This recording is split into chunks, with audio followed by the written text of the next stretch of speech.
When we say the word estate, everybody write that down for me. If you don't have it, write that down for me. When you see the word estate, what I really want you to think is somebody's interest. And for our purposes, we're going to break people's interest down into two different types. You either own it or you lease it, you rent it. If you own it, you have a freehold estate. So what's your interest? Your interest is one of ownership in your freehold estate. If you rent it, then you have a leasehold or a non-freehold. And we're going to talk about the non-freehold when we get to unit 13. So we just spent some time focusing on the freehold estate, the interest of ownership. And we learned that the majority of the population has a fee simple absolute. But then we also learned that there are some other types of estates, other types of interest. And we can further break those down. Are they inheritable? Are they non-inheritable? What is their restriction? They're either going to have a restriction on time or use. So once we defined one's interest, one's estate, then we went on to talk about the ownership. And when we get into ownership, that's when we said you can either own it all by yourself in severalty, or you can own it with one or more other people concurrently. So concurrent forms of ownership. We talked about tenancy by the entirety. We talked about tenants in common. We talked about joint tenants, and those different forms of concurrent forms of ownership. And then we switched gears and we got into encumbrances. And we are in the throes of encumbrances. The big picture, you guys. An encumbrance, again, you may want to jot it down, keep it simple, but an encumbrance is just a limitation. If there's an encumbrance on your property, you have a limitation, you have a limit to what you can do. So we talked about easements. Easements is a non owner. An easement is permission to be there. We talked about encroachments, which are bad.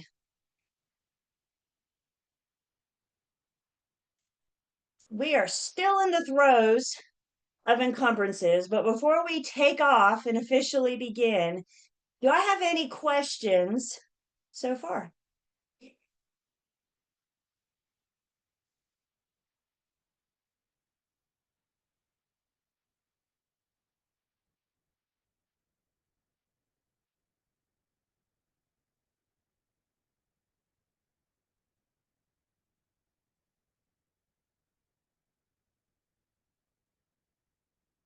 Okay. So we are going to keep going in our encumbrance, the things that can encumber our property.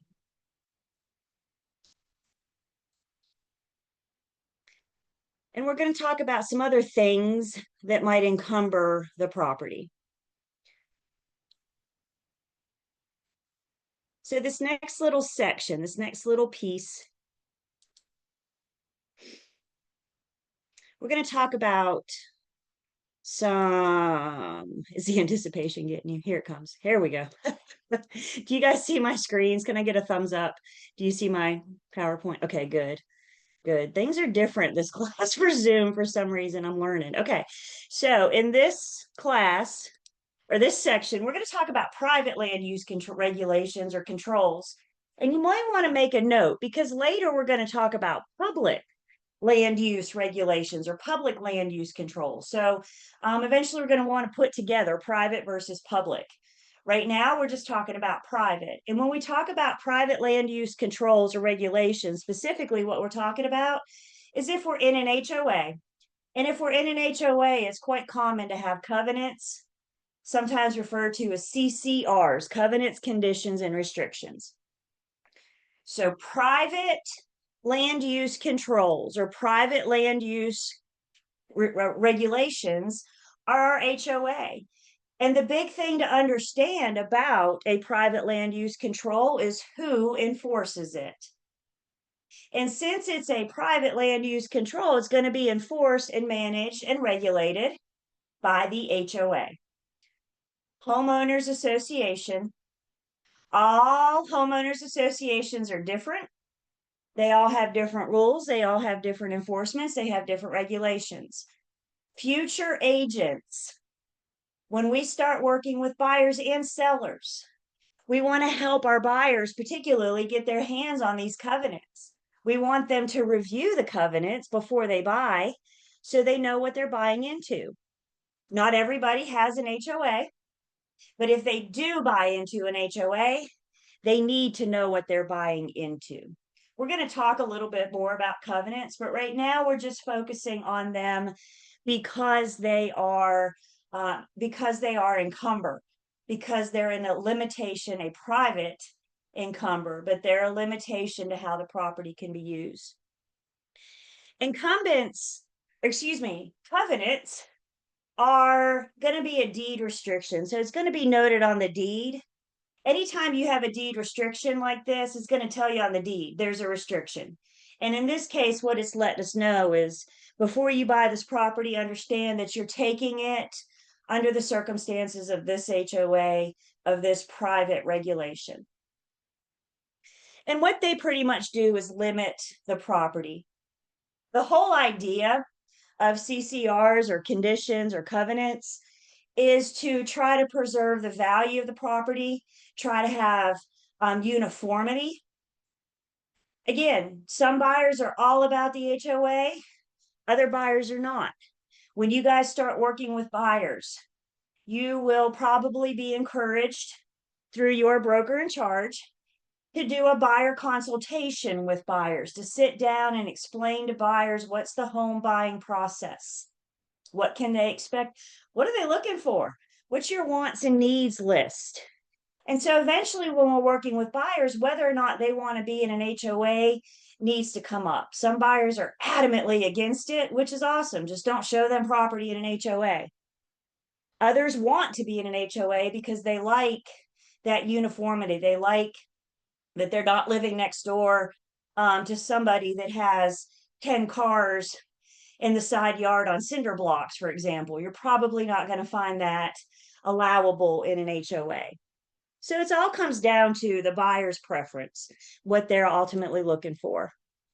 Some examples of some CCRs, they may have like approved exterior paint colors. They may have approved colors for the buildings, maybe the front door. Here's 3 colors you can paint your front door, for example. Any mailbox restrictions. Some may tell you you can or cannot park on the street. Y'all, some are real picky. Some are going to tell you that the grass in your front yard can't get above a certain height. So your grass is even regulated in some HOA.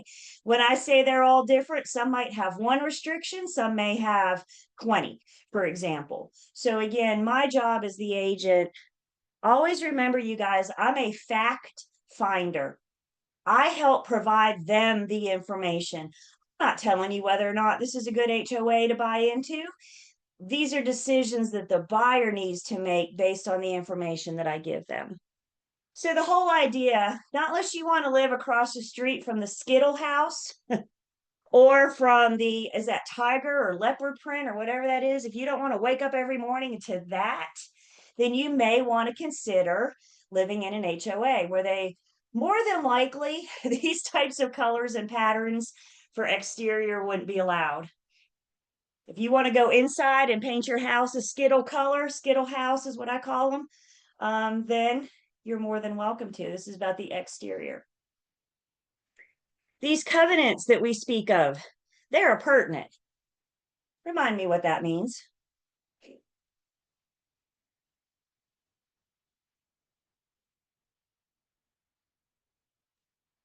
With the land. If it's appurtenant, that's right. I didn't see who that was, but yes, if it's appurtenant, it means it runs with the land, which means it conveys from one owner to the next to the next. So when a developer comes in and creates a subdivision, they create the covenants. By the way, we're going to talk, when we talk more about subdivisions, we're going to talk about developers creating subdivisions. So more on that. But the developer creates the covenants when they create the subdivision. The very first owner of that subdivision has to follow the covenants. The owner after that, the owners after that, 30 years down the road, Owners are still following those covenants because they are appurtenant. They run with the land.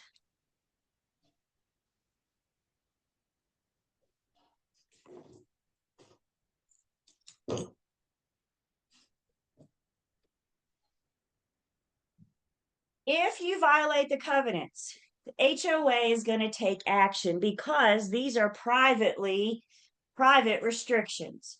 So the HOA is going to be the one to enforce the covenants. And if the homeowner is not abiding by the covenants, maybe they send out a couple letters first, maybe they threaten to fine them, for example. There's other things they can do. What they do has to be spelled out in their bylaws. So the HOA just can't act however they want to. They have rules that govern. That HOA has rules that govern what the HOA can do. But ultimately, if sending letters and a couple fines isn't working, ultimately the HOA may not have any choice but to take the homeowner that's in violation, take action in court, and have the judge step in. The HOA doesn't have to prove direct harm. You're not physically harming somebody by painting your house these colors. However, what they do have to prove is that you're in violation of the HOA. So all they really need to do is show up with that section of the covenants and a picture of the outside of your home and say they are in direct violation. And the judge will rule in favor, of course, of the HOA. The HOA is made up of either a homeowners association that is often managed by a property manager. So you might have a real estate broker that's a property manager that's enforcing the HOA. You may also have the HOA members made up of the people that live there. So we all take turns being president, vice president, secretary, treasurer, that kind of thing. Again, it's how it was created is how it's going to be carried through, how it's going to be enforced today. If the homeowner's in violation, the HOA can seek an injunction. And you may want to make a note. An injunction is a legal stop. So if the court puts an injunction on you, you cannot continue the activity. You cannot continue what the potential violation is until we get this matter resolved in a court of law. So it can get ugly. I mean, every once in a while you hear about the HOA foreclosing on a property for back dues or back special assessments, things like that. So guys, it's really important that your buyers understand what they're buying into. And how I can do that as their agent is to provide them with these covenants, get these in their hands and encourage them to look over them. Because whether they read them or not, they're buying into these rules. They're buying into this property. There may, and I'm stressing the word may here because this doesn't happen every day, but there may be cases where HOAs or covenants specifically can terminate. So things were created, like I said, fast forward 30 years, and we still have these covenants that may or may not apply to today. So homeowners, if we got some outdated covenants, homeowners in the association do have some options. We could try to get 100%. If I can get every homeowner to vote aye, then we can unanimously vote to do away with that covenant. If the property itself changes, maybe the subdivision started commercial and then at some point, maybe the subdivision started residential and then at some point it got zoned to commercial. That could greatly affect the covenants. We may change them, terminate them, rewrite them. But because we've had a change of character in general, we may have to change the covenants to adapt to the new environment, to adapt to the newness of the subdivision. The other thing that might terminate a covenant is if the law changes. If a covenant is now unlawful, it's going to be terminated. It's not going to be effective anymore. And you don't have to go through a big hearing or court order or vote for that.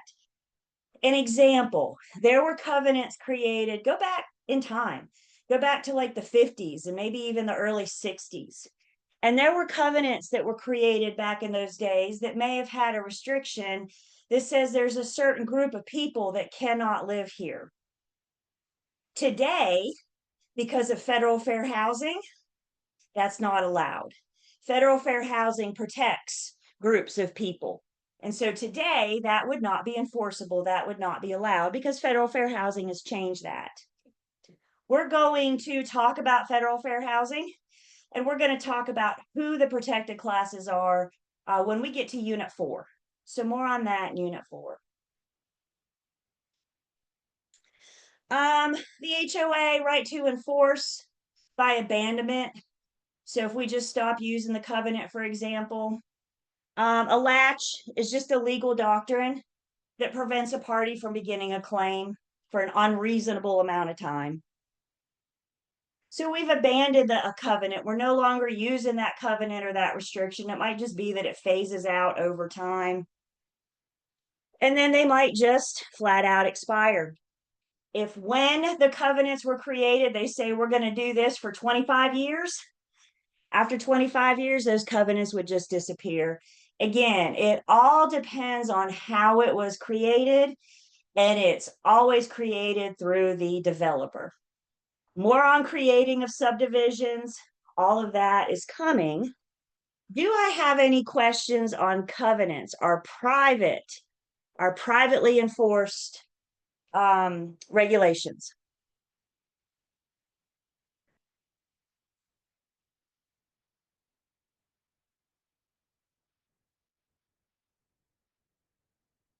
What'd you say about injunctions again? I missed An it. injunction, yeah, it's just a legal stop. So if you file an injunction on somebody, you're going to the court or maybe even the HOA, and they were like, they're doing this and they shouldn't be. Can you make them stop while we investigate this? And the court may put that injunction on them.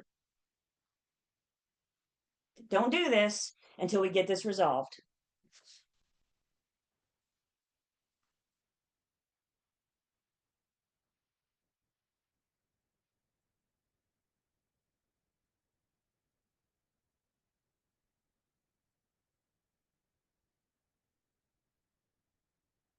Still talking about things that encumber the property. The next little section then is we're going to spend some time talking about liens. So we're first going to define what a lien is, and then we got two different types of liens to differentiate between. So we're going to talk specifically about general liens and specific liens. Another type of lien that we're going to talk about is a mechanic's lien. So we're going to talk about who that may apply to and how that works. Let's see, we got a lot going on here. We're going to talk about the Machinery Act, which gets us into taxation. So we're going to talk about property taxes. Property taxes do create a lien on the property. So we're going to talk about real property taxes in North Carolina and how the Machinery Act applies to that. And then for the first time, we get to pick up our calculators. So I hope you went calculator shopping this past week. If you didn't, that's okay. You can still get it. You can use your phone for now. But as a reminder, you guys, you cannot use your phone, the calculator on your phones for your exams. So I do highly recommend you run out and get you a basic calculator so you can start practicing on that. And we're going to pick up our first piece of math today. So with all that being said, let's back up just a bit and figure out what the heck a lien is. And if we like a little play on words, if you see the word lien, let's morph that a little bit and let's see the word loan. If you have a lien on your property, it's because you owe somebody money. Maybe you borrowed it from them. Maybe they performed work or services and you never paid them. Maybe you didn't pay the HOA, for example. If you have a lien on your property, it's because you owe somebody money. Liens are our financial encumbrances. So the definition, it's a legal right to have a property sold to recover all or some of the money that they're owed. So the creditor, the one that you owe, could file a lien on your property. And if you don't pay them off eventually, they could come after you for the money. They could come after the property. Now, I'm not going to say that happens every time. We're going to talk more about that. But what we're saying is it gives them the right to take your property to get the money. You owe them money. So we have two different types of liens. The first type of lien we have is a specific lien, and a specific lien attaches to the property. A specific lien is specific to 123 Main Street.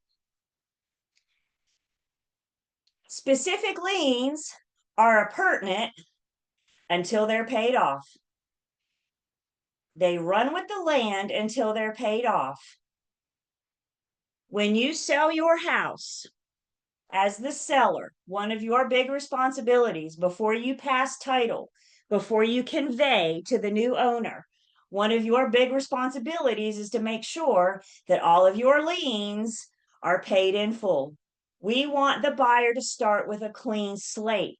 We don't want the buyer to start with your debt. We don't want them to start with your liens. So one of the big responsibility of the closing attorney is to discover the liens on the property and to ensure that the seller pays those off as part of their proceeds before they convey. So the buyer can start with a clean slate. More on the closing attorney's process and what they do is coming. Our specific liens can be further divided into two categories. They're either voluntary or involuntary. An example of a voluntary specific lien is the mortgage. More than likely, when we buy a house, we need the assistance of a lender. We need money. And when we borrow money from that lender, they give us a mortgage, and that mortgage becomes a specific lien. It attaches to the property until it's paid in full. Now, in North Carolina, we're very fancy. We don't say mortgage. What we say in North Carolina is deed of trust. So when you see deed of trust, that means mortgage. When you see mortgage, think deed of trust. The two are used interchangeably. Specific liens can also be involuntary. So those real property taxes, we're going to talk about how that real property taxation works. I don't get to choose if my property gets taxed. As a property owner in the state of North Carolina, I know I'm going to be subject to property taxes every year. Public special assessments that are unpaid. Public special assessments would be government special assessments. So maybe they're going to install sidewalks or street lighting. Maybe they're going to hook an entire neighborhood up to public sewer. Those would be examples of when they might install or initiate a public special assessment. Failure to pay that means that they could file a specific lien on the property. And then mechanics liens for those that provide labor and supply materials to improve my property. If I don't pay them when they're finished, then they can again file a lien. So we're going to talk a little bit more about these. If specific liens attach to one property, they are specific to that address. The other type of lien then is our general lien. General liens attach to the person. And a general lien will ride with you until it's paid off. If you have a house to sell, when you go to sell it, they will probably take those proceeds and pay that lien.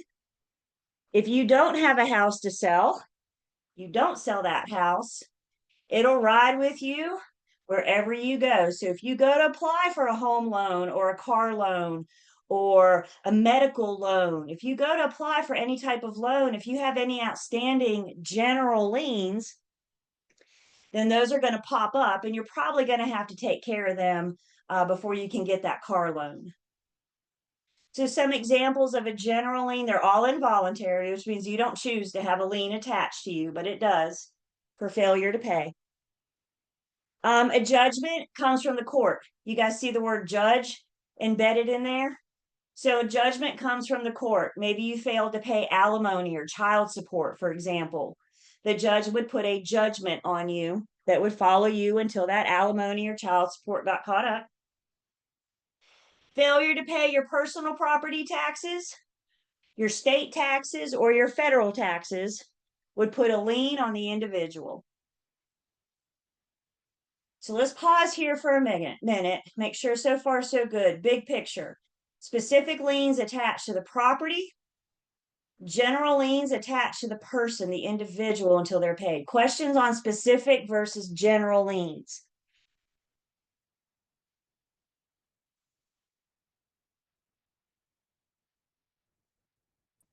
I have a question. Yes.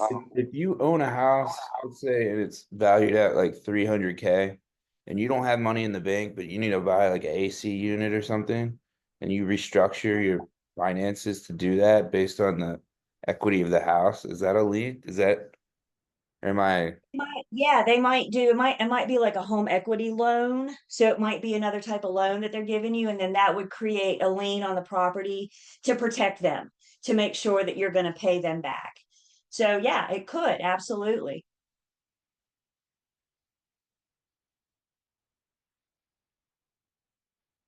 Another type of lien we have, just kind of a quick side note, there's something out there called a commercial real estate broker lien.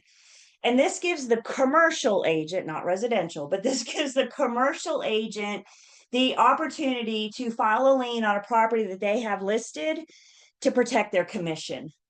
The reason commercial agents can do this and residential can is because commercial transactions tend to go sometimes years. So it might be that you start a commercial transaction and you know it's not going to close until 2028. You want to protect your commission, y'all. You don't want people to forget to pay you in 3 years, for example. So it might be that you file a commercial real estate broker lien just to protect your commission.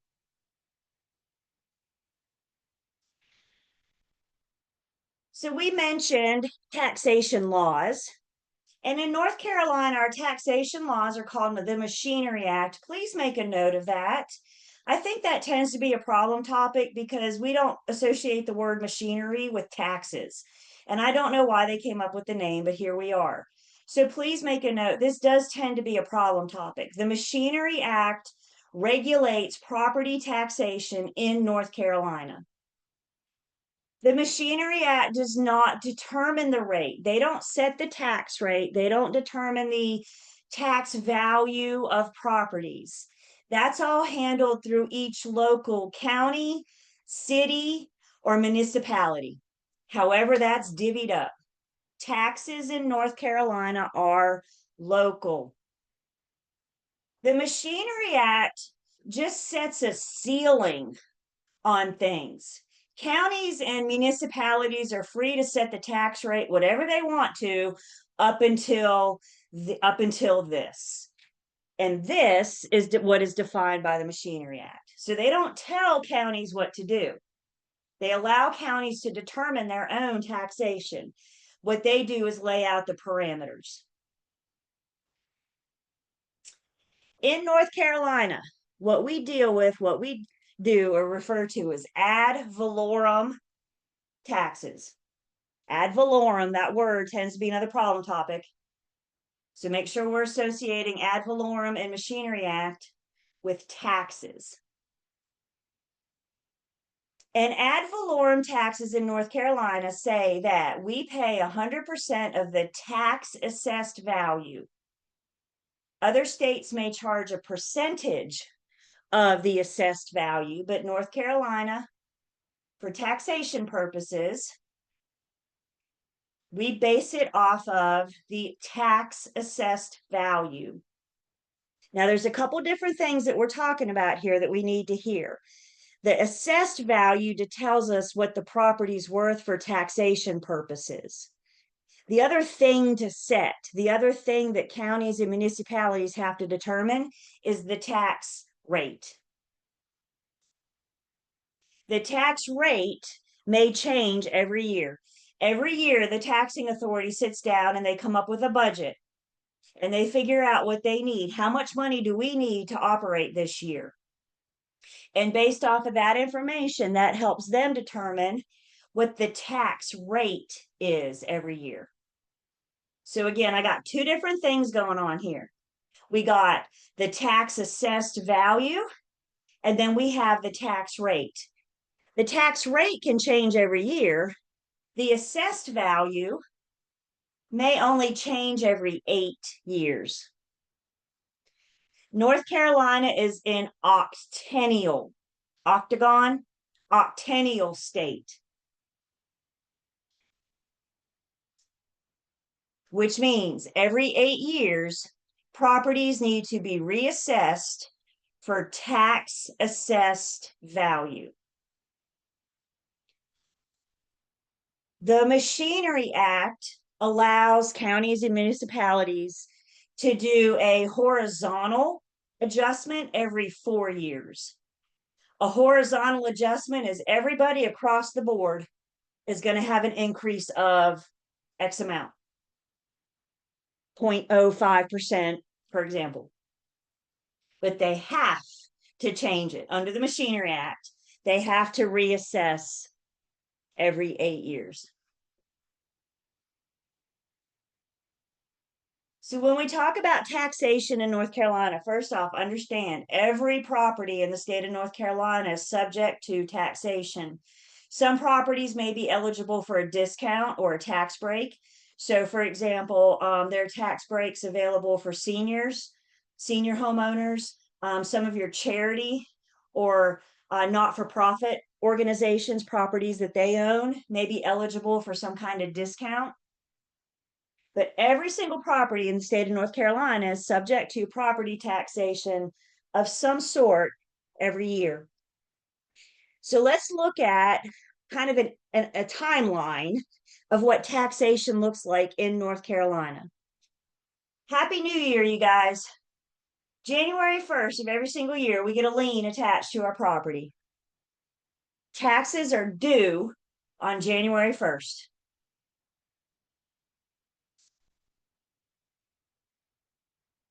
However, even though we have a lien on our property on the 1st of January, I haven't been billed yet.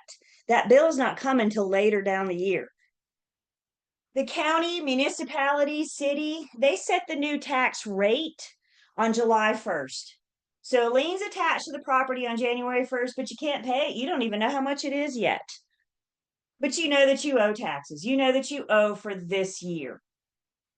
July 1st, they set the new tax rate, send out the bill, and in North Carolina, in pre-licensing world, taxes and due are payable after September 1st.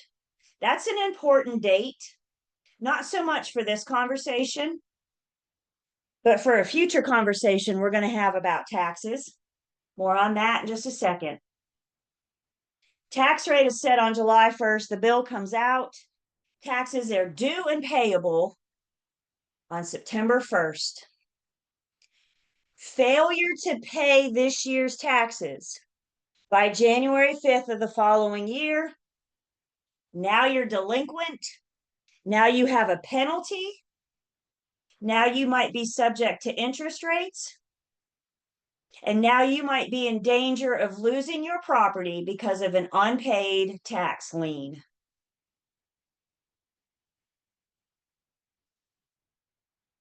So for some taxation dates to be familiar with, again, we're visual people sometimes.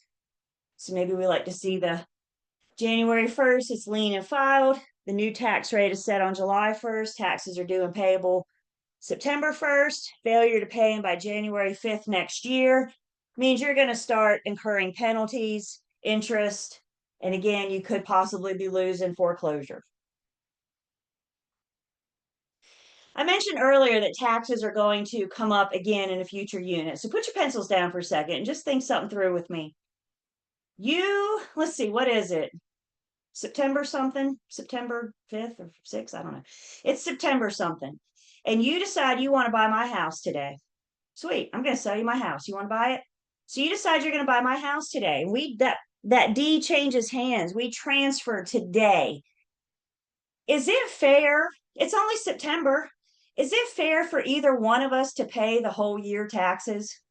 You didn't own the property until September. I didn't own it after September. Is it fair for either one of us to pay the whole year? No. So what we're going to do at closing is we're going to make it fair. And we're going to take this year's taxes and we're going to prorate them.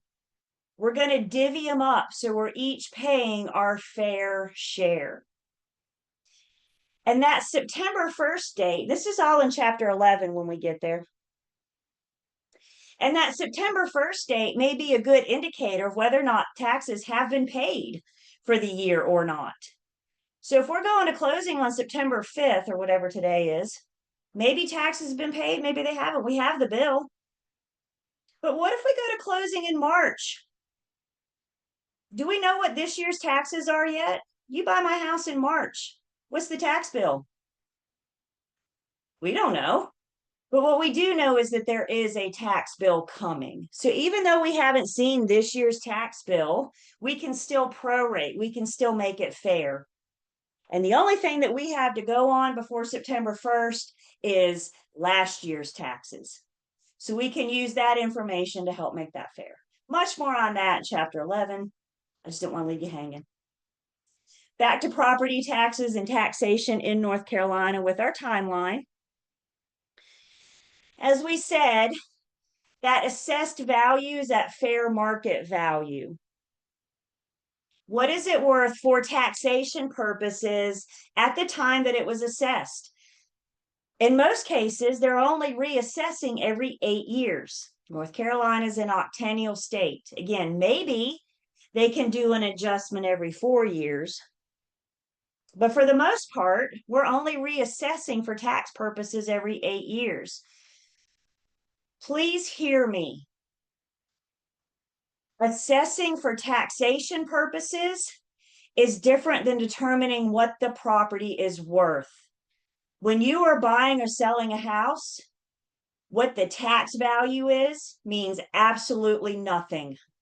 So there's two different values going on. What is it worth for taxation purposes? And what is it worth on the market, on the fair market value? It's a different appraisal process. It's a different system. We're going to talk about appraising for purchase. Appraising to buy a home is all in unit 7. Right now, we're just focusing on taxation purposes. And as we mentioned, there's not a statewide ordinance, you guys. We have city, county budgets, maybe municipalities, just depending on how the lines are drawn. The only thing the Machinery Act does, or one of the things the Machinery Act does, is put a ceiling on the city or county. You can charge whatever you want to up to this amount. And who can remind me? We said it's reassessed every 8 years. But how often can the tax rate change? Yearly. Yes. Sandeep, yes. The tax rate can change every year. The assessed value can change every 4 or 8. Please make sure you have a note: assessment versus rate, assessed value versus rate. So the rate can change every year. That's what we're waiting for on July 1st is the new rate. The value must change every 8 years. It can change every 4. So again, we're talking about 2 different values. I have a question. Taxation, and then there's this one for true market value. What's it worth to buy today? Yes. Was that Lauren? Hey, Lauren. Yes. So you said it can change every 8 years, but what would be the reason it would change every 4 years? Does the value It must change every 8. Okay. Why could it change every 4? The government needs more money. I mean, is that the simple, easy solution? I mean, Yeah. bottom line, they're not collecting enough. They can't jack the rates up, so they might be that they have to reassess it. How many? I'm just curious. How many of you tried to buy or sell a house during or around the pandemic? Anybody out there trying to buy? Yeah, it was a whole new world out there, wasn't it? We called it the wild, wild west. And in 2020, when the pandemic happened, property values skyrocketed. skyrocketed because buyers were paying more than asking price. We're not going to get too much into the market during the pandemic. I'm happy to talk all about it after class, but it was a whole new world, y'all. And the ultimate outcome of that is if buyers are paying more than asking price, then values are going up. What's bound to happen to our tax values? If property values have gone up, what's going to happen to our tax values if they haven't yet?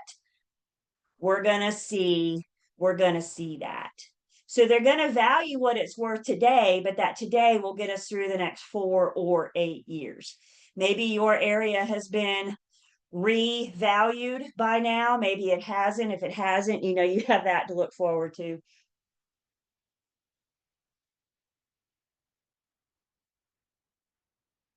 So more on fair market value. Where we are right now is assessed value for tax purposes, but more on fair market value when we get to chapter 7. I got a whole unit dedicated to the appraiser and what the appraiser does to help soon to be homeowners determine what the fair market value of the property is. Now, in just a minute, once we put all this together, we're going to talk about something called lien priority. Lien priority, think of all these lien holders. You got judgments, you got personal liens, you got specific liens, you got a mortgage. You got all these lien holders out there that we're introducing you to. And let's imagine all these lien holders standing in line with their hand out waiting to be paid. Lien priority tells us the order that they're standing in. So lien priority tells us who's going to get paid first, second, third, etc.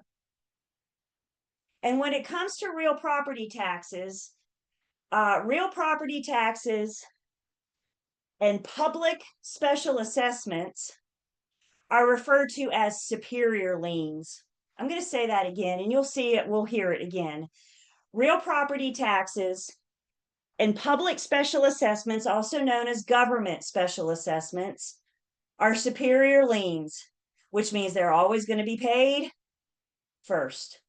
If you go to sell your home and you have not paid 2024 taxes yet, then you will have to do that before you can convey, before you can pay anybody else off. If they did a special assessment on your property to install streetlights on your road and you haven't paid that, that'll be paid before you pay anybody else. Everybody after the superior liens are in a certain order, and we're going to come back and revisit, talk more about lien priority. Property taxes will always be paid first. They're superior liens. Now, we've talked about mentioned special assessments. There's a couple different types of special assessments. One is a public special assessment, which means it's issued by the government. So public special assessment would be a local government issued. And maybe we're going to lay sidewalks in the neighborhood. Maybe we're going to repave the street. Maybe it is a county maintained or city maintained street, and it's time to repave it. Maybe we need to relay some pipes, some plumbing, or as mentioned, maybe we're going to install some street lights for safety. These are just examples of some public special assessments, government imposed special assessments. Compare that to private special assessments. Private special assessments are those imposed by the HOA. So just like we had private controls by the HOA also has the right to put on special assessments. So maybe it's a condominium or a townhome community, and all those roofs we all need new roofs. So they would put a special assessments just on the homeowners that own there to get us a new roof. Maybe those buildings at some point need some new vinyl siding. We got to redo the pool before next year. Or maybe the HOA just gets sued. These are all examples of a private special assessment. So usually the way these things work, any special assessment, let's say we are doing vinyl siding on the building. They're going to get a quote, or the buildings, they're going to get a quote for the entire project. And then they're going to take that quote. The HOA is going to pay a portion of it, a percentage of it. So they're going to take that quote, they're going to back out what the HOA is going to pay, and then whatever's left, they're going to take that amount and divide it by the number of homeowners that are in this townhome community. And that's the bill you're going to get, is the amount divided by all of you. Questions on our special assessments. And the big thing here is if you don't pay them, they can put a lien on the property. Public special assessments are superior liens. Private special assessments are not. They will get paid in their lien priority, which we're getting to. Questions on our special assessments?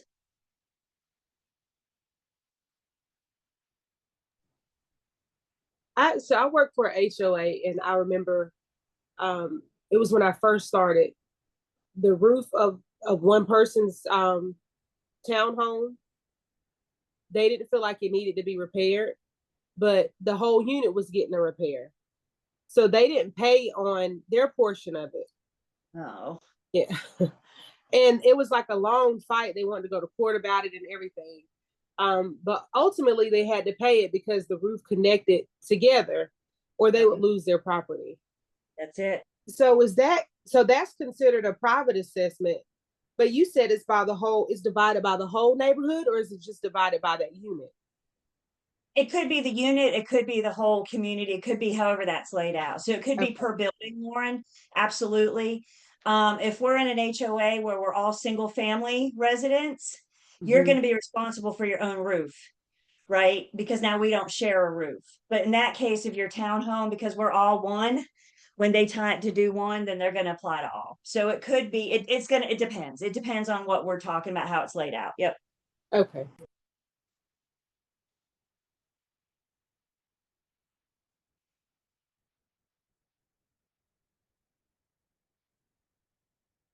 All right, you guys, here we are. Math time. Now, before we do taxation math, we're going to just take a few steps back and just talk about math. First off, everybody take a big deep breath with me in through your nose and then a long, steady exhale out through your mouth. Deep cleansing breaths. Doesn't that feel nice? When I say math, y'all tend to like hold your breath, and I see anxiety go up. Some of your ears turn red, and I can witness, I see you when I say math. So when I say the word math, I want us to just get in the habit of all taking a big, deep cleansing breath together. Step one, everybody good? All right, let me talk about math specific to real estate math. Does anybody know how many math questions you can expect to see on your exams, both mine and your state exam? Yep. Yep. 7 out of 140 questions. You're only going to have 7 math. If you have not figured it out yet, I'm a math nerd. This is where I shine. So, the math nerd that I am, I've picked up my calculator. 7 out of 140 questions means that only 5% of your exam is math. 5% of your exam is math. The math alone can't fail you. What do I mean by that? You can miss all 7 math questions and still get your real estate license. So this is what I want us to remember. This is what I want us to hear me say right now about the math. We are not going to stress out over the math. Everybody repeat after me. We are not going to stress out over the math. Big, deep cleansing breath. Everybody good?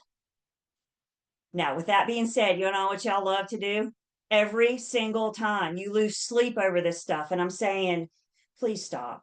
Maybe math is your thing and you can get all 7 questions. Maybe it's not.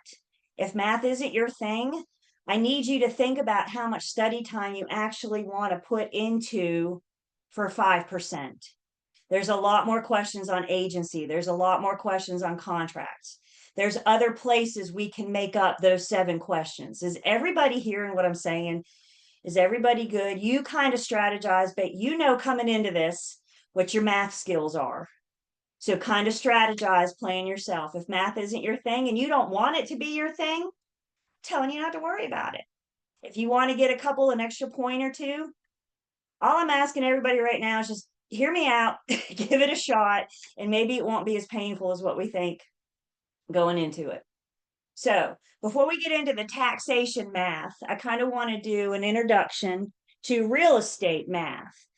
One thing I do for the school, I do math tutoring. I mean, I do all tutoring for the school, but I also do math tutoring, and I've been doing that for a long time. And hands down, without a doubt, the number one thing I hear in math tutoring is that I don't know how to take the math problem and interpret it into a question. How do I take the words and put it into math? My answer to that is you've got to know the formula. You hear my absolute word? All formulas go on a flashcard, period, end of story. If you want a shot of doing this math problem on your test, you have to know the formula.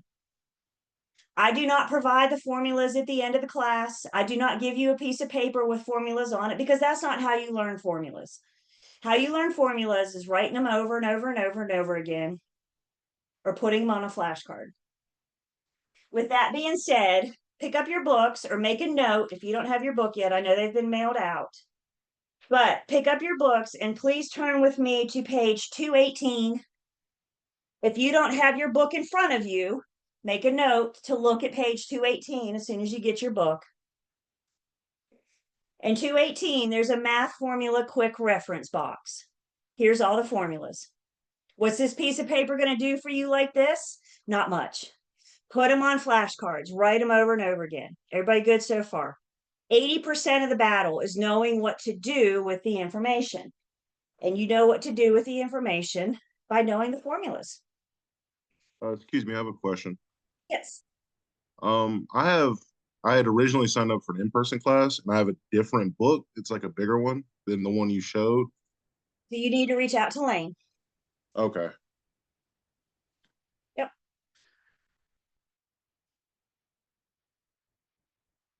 When you're reading a math question, when you see a math question pop up on your exam, the first thing I want you to do is just read. Put your pencils down, sit on your hands if you have to. But when you see a math question, the first thing I want you to do is just read. And specifically, what I want you looking for is, what is this question asking me? What does this question want me to solve? That's going to help you determine which formula to use. We've memorized a bunch of formulas. Now we need to know which one to use. The question is almost always the very first sentence or the very last sentence. The other thing, you guys, when we see math, if we're not reading, we just like to pick our calculator. We see numbers, we just like to pick our calculators up and do stuff. The problem with that, your math problems like to give you distractors. They like to give you more numbers than what you need. So how do you rule out distractors? You've got to know the formula. So again, knowing the formula is huge. Some verbiage you might come across in these math problems. When you see the word of in a math problem, what it's telling you to do is multiply something. Of is a fancy way of saying multiply. So for example, before we get into a problem, if we see 25% of 350,000, what they're asking us to do is take on your not so smart calculator, on your basic calculator, if you take 350,000 times 25%, that's all that's telling us to do is to multiply. Well, you guys can't see that. Here we go. So let's get warmed up a little bit. Why don't you guys tell me in a chat, just for fun, what is 25% of 350,000? And I prefer a chat so everybody can chime in.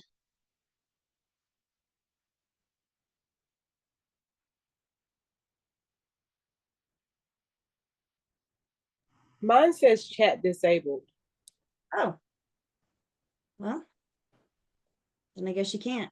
I don't know. It's weird. Sorry about that, Lauren.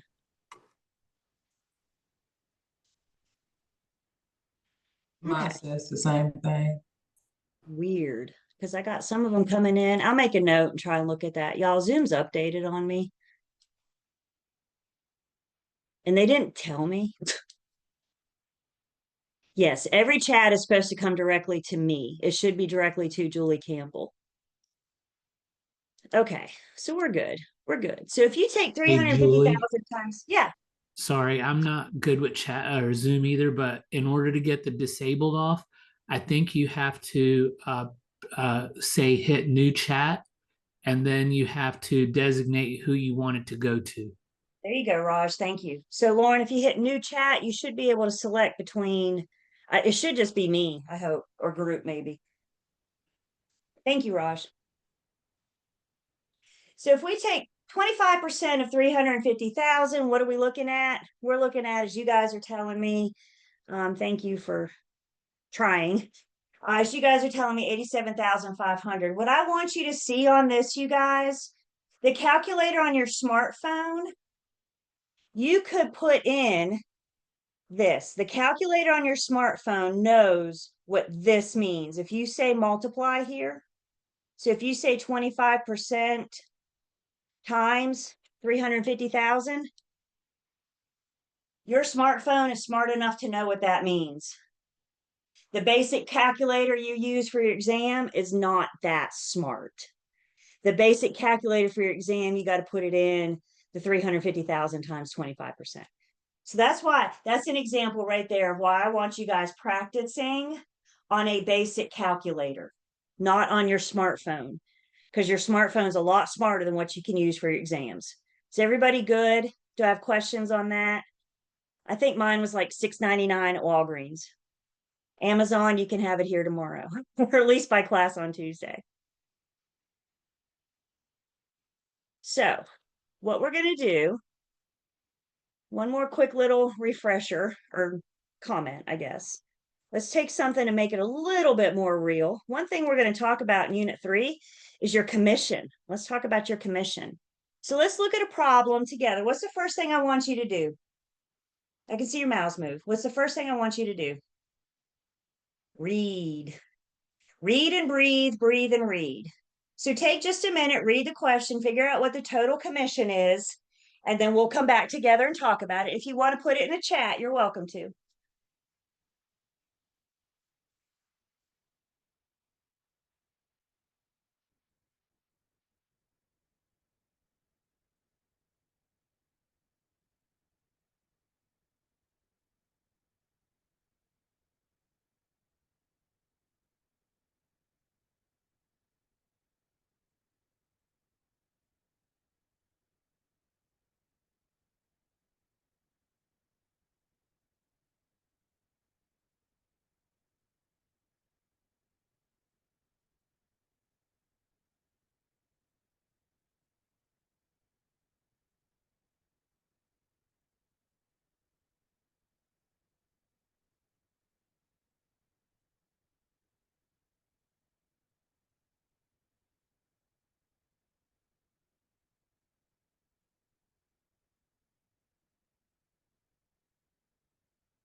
Yeah, so let's see what we got. What I'm seeing, I'm liking. So let's see what we got. What did we do first? So important. Just read. Just read. Isn't that just good advice for all test questions? Just read. Lane sells her home for $250,000 and pays a real estate agent's firm a commission of 5% of the sales price. What is the total commission paid? So that word of tells me that I need to multiply. Specifically, what am I multiplying? I'm taking 5% of the sales price. So that means I'm going to take my sales price of 250,000, multiply it by 5%. And how much commission is the firm getting? The firm will collect 12,500. Does everybody hear me? It's not Lane's commission, is it? It's the firm's commission. All of our agency agreements, all of our relationships are with the firm.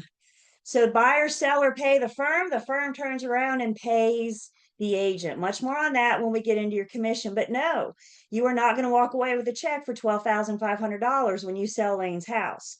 The firm will walk away with that amount, and then they will pay you whatever percentage you guys have agreed to. Much more on that, just getting those wheels turning, getting those wheels thinking. Any questions on how we came up with the 12,500?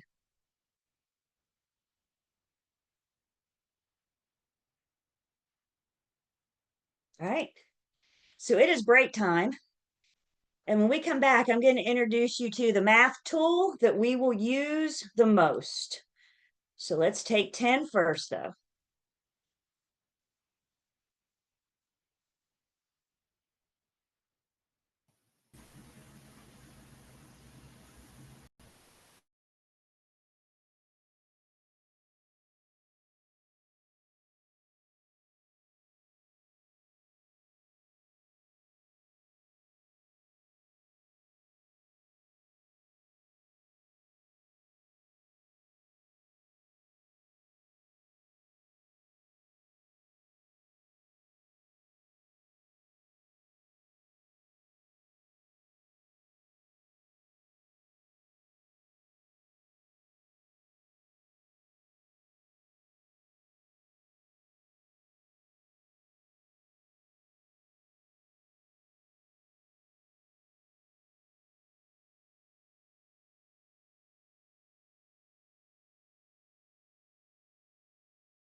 ringing on your end, it may not. It's not on mine, I don't know why. But either way, 10 minutes, we're back. Welcome back. Cameras are popping back on. I am getting ready to take our screenshot for attendance. So make sure I can see you to count you present. Welcome back.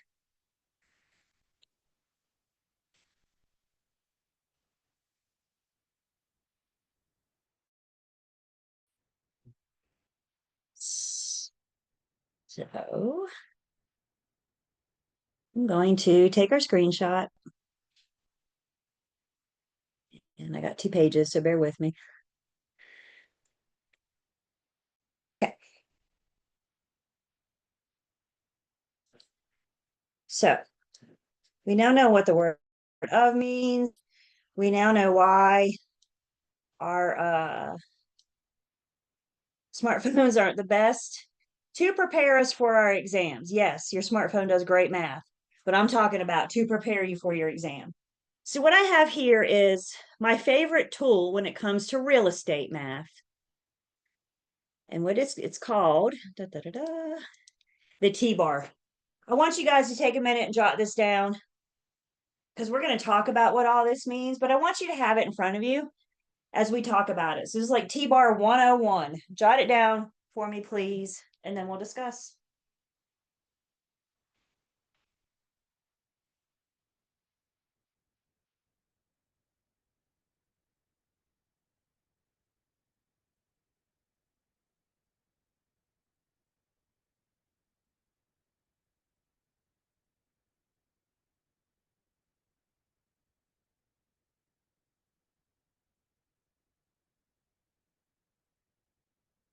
And if you're just coming back, I have taken attendance. So please remember to tell me in the chat that you are back. When in doubt, tell me in the chat.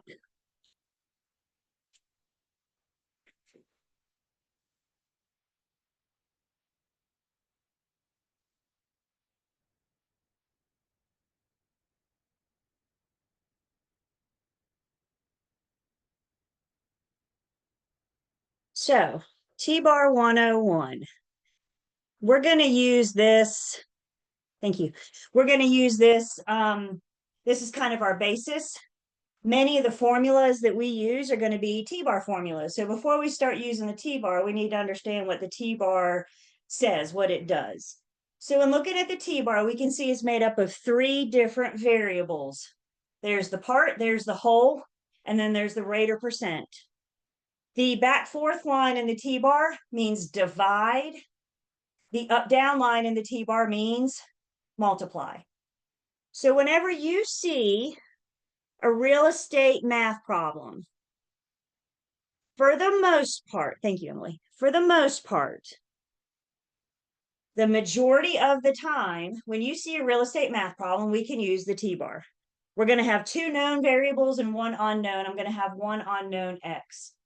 There are a few times, guys, there are a few occasions where the T-bar doesn't work, in which case we just got to straight up memorize the formula. We'll talk about those when we get there.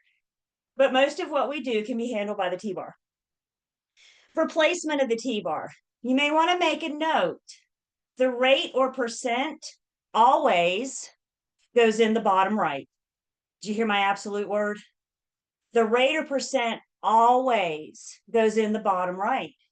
So most of the time when you're reading a math problem and you see rate or percent, the first thing I want you to do is just throw down a T-bar, a blank T-bar, and then plug in the rate or percent. The other 2 variables are a little bit more complicated, but we got some we're going to practice, and we got a couple methods to help make these easier. So the other 2 variables, we're looking at part versus the whole. Generally speaking, the part is going to be the smaller number. So when I'm looking at, for example, if we're talking about your commission and sales price, unfortunately for us, which one is smaller? My commission. So if you wanted to know, for example, your commission rate, we know we can put your commission on top, the sales price in the bottom left, and in which case we're solving for the rate or percent. Maybe you know your commission is 5%. So you put your commission on the top, the 5% on the bottom right, and then what we would be solving for would be the whole or the sales price. One thing I like a whole lot about the T-bar, the T-bar actually gives me 3 different formulas. So the way I see it, we have choices. We can either work with me and try to learn the T-bar, or in this example, we would have to learn what it is the T-bar is telling me. The T-bar gives me 3 different formulas. If the part is my unknown variable, the T-bar is telling me to multiply the whole times the percent. That up-down line means multiply. If the question wants to know what the whole is, then I take the part and I divide it by the rate. If it wants to know what the percent is, take the part and divide it by the whole. So let's say, for example, we're going to kind of make up a question on the fly real quick. So let's say, for example, the problem tells you your commission is $3,000. And it tells you your percent is, I don't know, let's make up numbers. We're going to pay you 5%. And the question wants to know, what is the sales price? Now, obviously on your exam, it's going to be worded.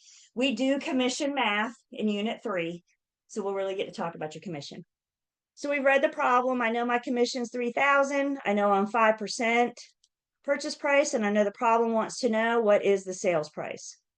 When I read the problem, I saw the word rate or percent. And that's all I need to know to tell me to throw down a T-bar. There's a really good chance when I see that word rate or percent that I'm going to be able to use a T-bar.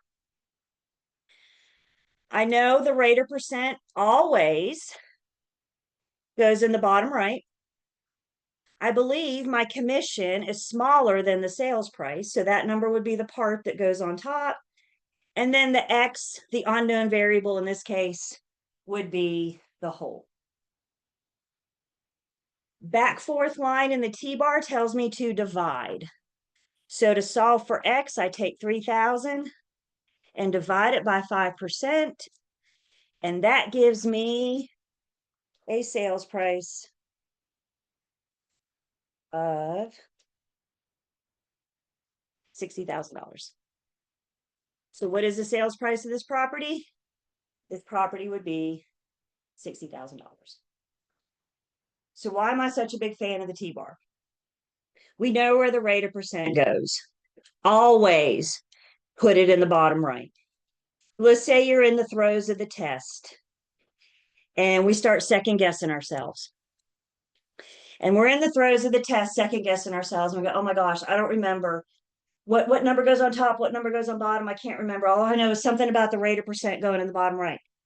The T-bar kind of allows me to take those other 2 numbers and play around with them. Knowing that that rate of percent always goes in the bottom right, I can kind of juggle the other numbers. So in the heat of the test, I'm not staring at a blank piece of paper waiting on numbers to magically do something. I'm going to know that I'm being tested, know that I'm being timed, and I'm going to take just a few seconds and I'm going to switch those numbers. And I'm going to see what I get, because I don't remember what number goes on top, what number goes on bottom. I don't remember. Now, when I've switched those last 2 numbers, the T-bar, the up-down line in the T-bar is telling me to multiply. So now when I take 3,000 times 5%, I'm getting a sales price of $150. Does that make sense? I sell your house for $150 and I make $3,000 commission. Does that make sense? First off, to sell your house for $150, right? But second off, to make more than what I can sell your home for. So part of the reason why I'm such a big fan of the T-bar is because when in doubt, I can always do it both ways and know that one of those ways just doesn't make sense. This allows me to keep moving because, guys, those clocks on your test don't stop.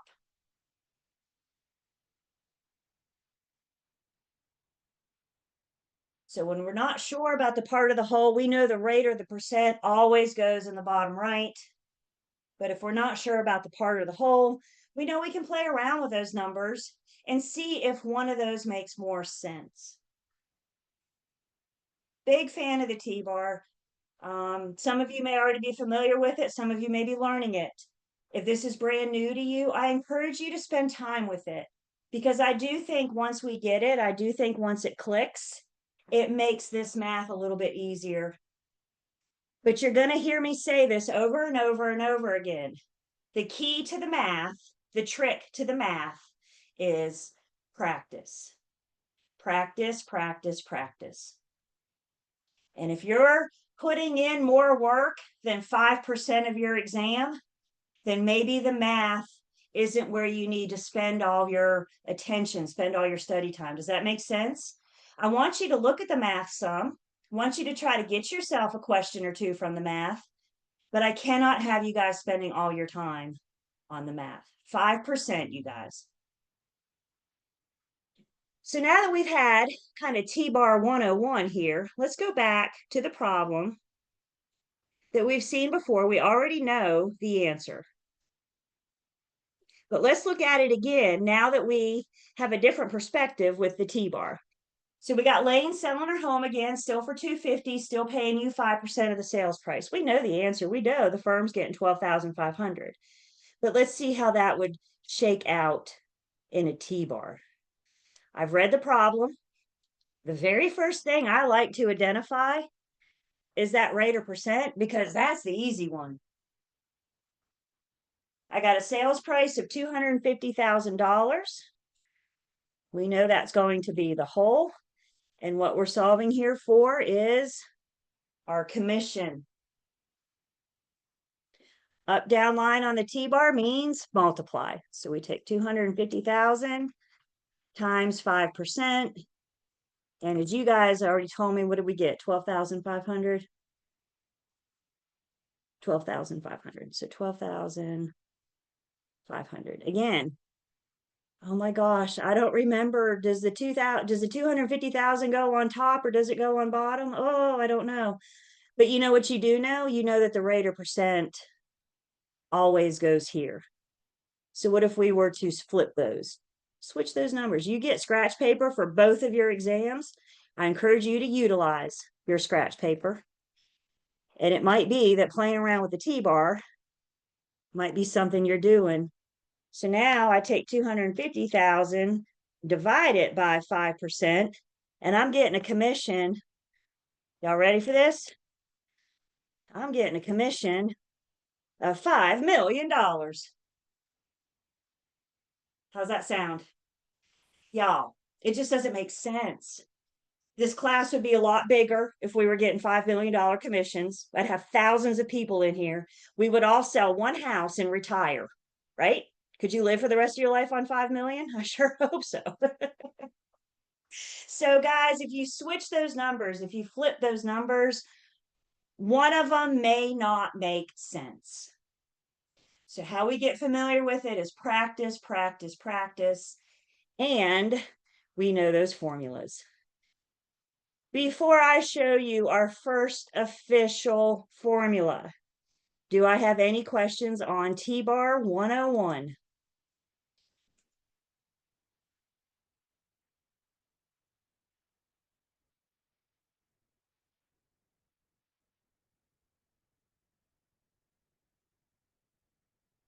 All right, here it is, our first formula. Write it down. Put it on a flashcard if you have a flashcard in front of you. If not, make yourself a note to put it on a flashcard later when you're studying. Jot it down and we'll talk about what it means.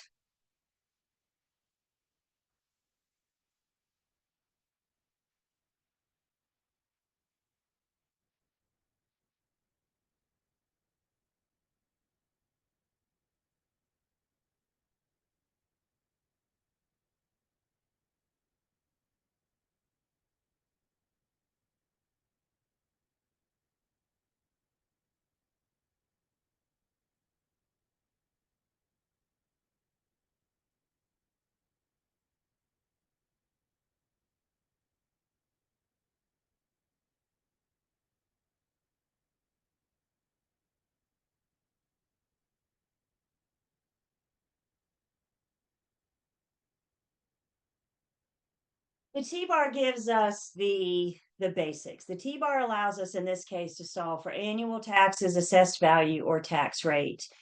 In some cases, we might have to do a little bit of work before we get to the T-bar. In this case, we're going to have to do some work on the tax rate before we can plug that number in. So we'll have to talk about that.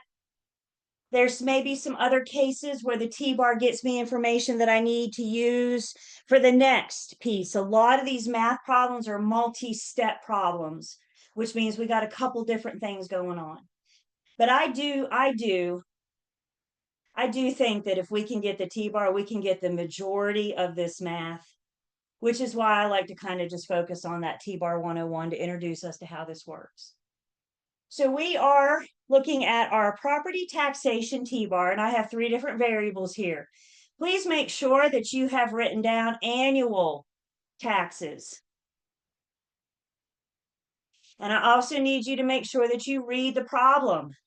If I solve for annual taxes, for example, and the problem wants to know my monthly taxes, the first step would be to find for annual and then divide by 12 to make that monthly. I promise you guys, as sure as I stand here in front of you, I promise you that the annual taxes will be an answer choice and the monthly taxes will be an answer choice, which is why I want us to be reading the problem, because I want to make sure what I'm solving for is what they're actually asking for.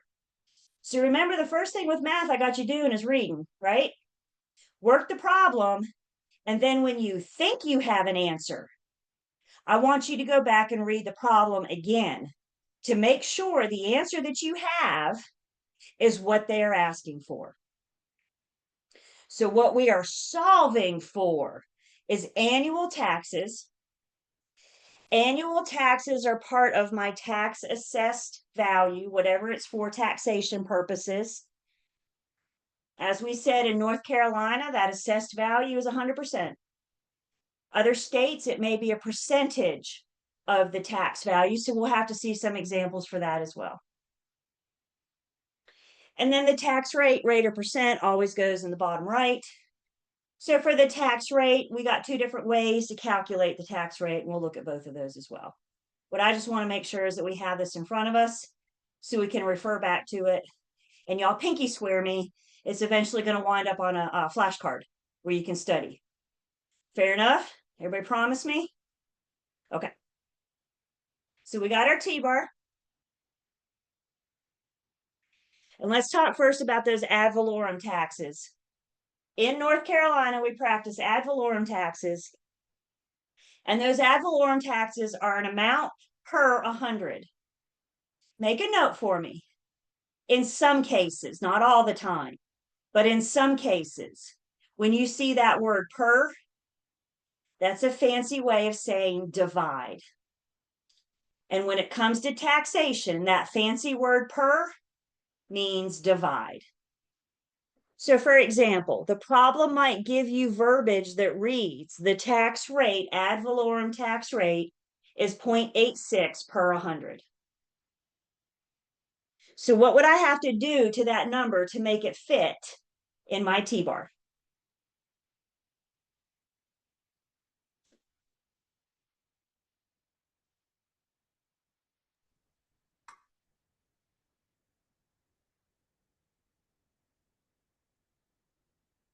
Anybody want to guess? You have to add a 1 and subtract it. No, no. All we have to do to make it fit in my T-bar Make it a is just percentage. take that amount, and divide it by 100. That's all that fancy word is telling me. So I take 0.86 and I divide it by 100, and I get 0.0086, which is the number that would go in my T-bar, the number that would go in the bottom right. 0.86 per 100 doesn't fit. I don't have room for it in my T-bar, so I got to make it fit. So this is an example of work we may have to do before we get to the T-bar. Again, you guys, these math problems like to give you distractions. Let's talk about one distraction that we see with taxes. County versus cities. All properties are located in a county. Every single property in the state of North Carolina is in a county, and is thus subject to county taxes. Only properties located within the city limits will have to pay city taxes. So when you're reading these math problems, I need you to see that you're in the city limits. It might give you the county rate and the city rate. If we're in the city limits, we'll use both. If we're not, we'll just use the county. All properties are in a county. They're not all in the city. So for your exams, don't assume, never assume. For your exams, I need you to see that the property is located in the city limits before you start charging them city taxes. So typically, the way we do math in this class, I put a problem up on the board and we work it together. I read it, we work it, I show you how it's done, and then I give you guys a problem to try on your own. Always remember you got practice for the math and Learn Test Pass as you work through the different units. There's even some standalone math quizzes within Learn Test Pass. So you got plenty of practice if you're utilizing Learn Test Pass. So let's look at our very first example of a property taxation problem together. So what do we do first? First, we just read and breathe. A property has a fair market value of $250,000. The assessed value is 85% of the fair market value.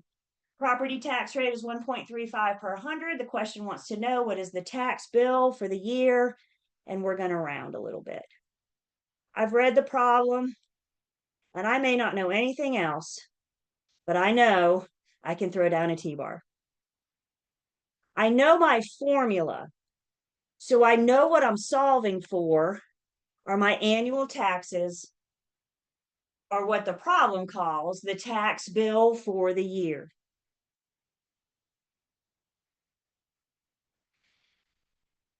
The problem tells me that the tax rate is 1.35 per 100. So 1.35 divided by 100 gives me my tax rate of 0.0135.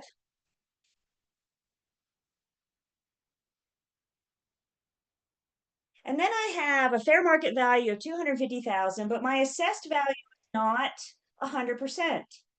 In this case, the problem tells me that the assessed value is 85% of the fair market value. Always do what the problem tells you to do. Y'all, please stop arguing with the problem. Y'all love to argue with the problem. Stop arguing with the problem. Look at y'all laugh like you know what I'm talking about. Stop arguing with the problem. We're always going to do what the problem tells us. So it tells me the space, we know our formula, and the space in the bottom left is looking for an assessed value, right? That's what the formula tells me. So when I go to the problem, it tells me that my assessed value is 85% of that fair market value. That word of tells me to multiply. So I take that fair market value, multiply it by 85%, and that'll give me the assessed value, which is what my formula is asking for. So my assessed value of 212,500 is what goes in the bottom left of my T-bar.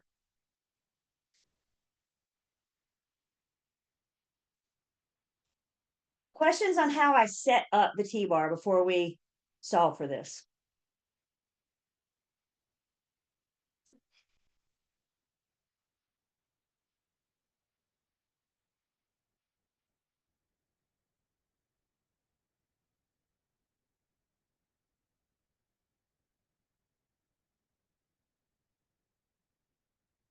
So then the last step, now that my T-bar is all plugged in, the last step is to solve for X.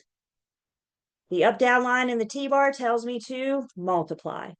So I take 212,000 times 0.0135, and I get times 0.35. Big number, let's see, 28.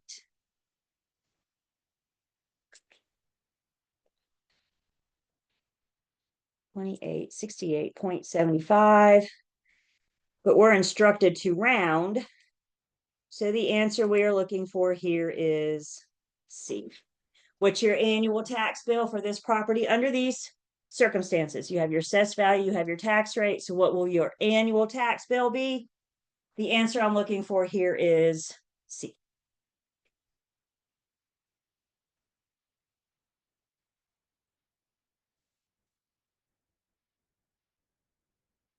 Questions? How did we come up with that assessed value? Because the problem tells me that that assessed value is 85% of fair market value. So we took our fair market value times 85%.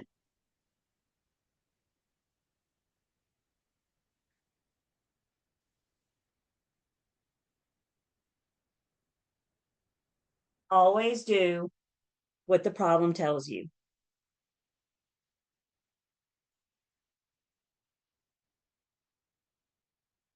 Other questions?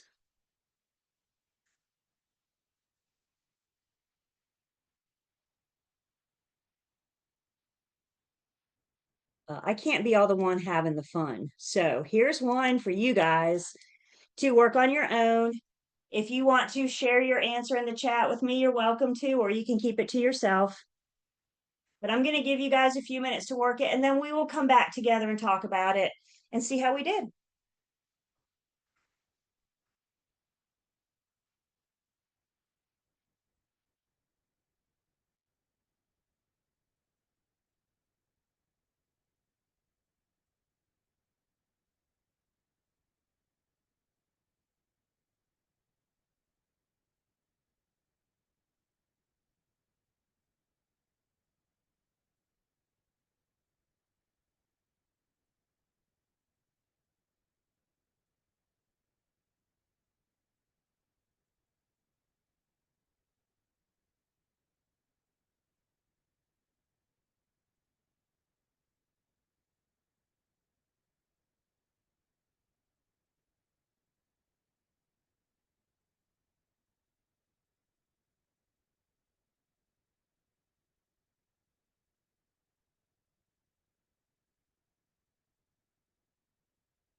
Do about another minute, and then we'll talk about it.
All right.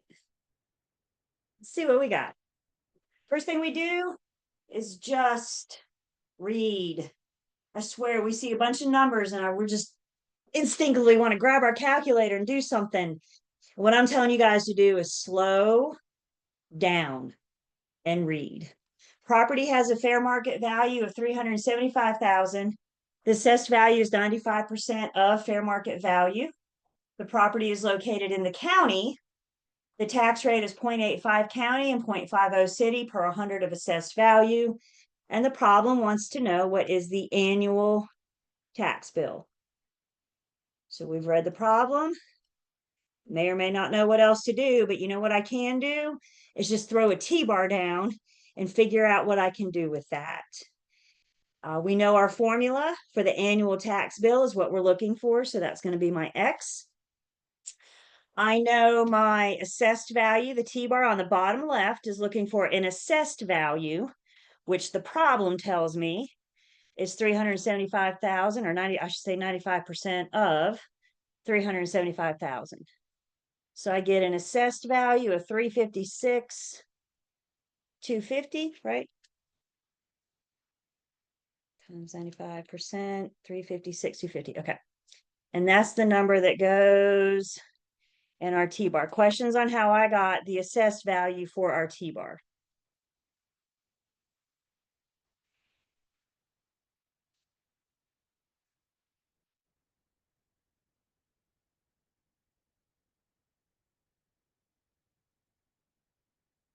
Then I got to look at my tax rate. And when I look at the tax rate in the problem, I got a county tax rate and a city tax rate.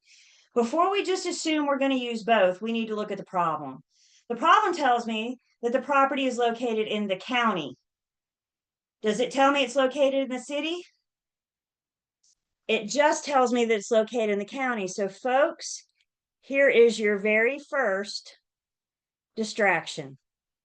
A distraction is more information than what we need. So how do we rule it out? We know the formula and we read the problem. I'm not using the city tax rate unless the property is located in the city. It's in the city limits. But in this case, it's just county, which means we're going to take 0.85 per 100 to get my tax rate of 0.0085. What questions do I have on that?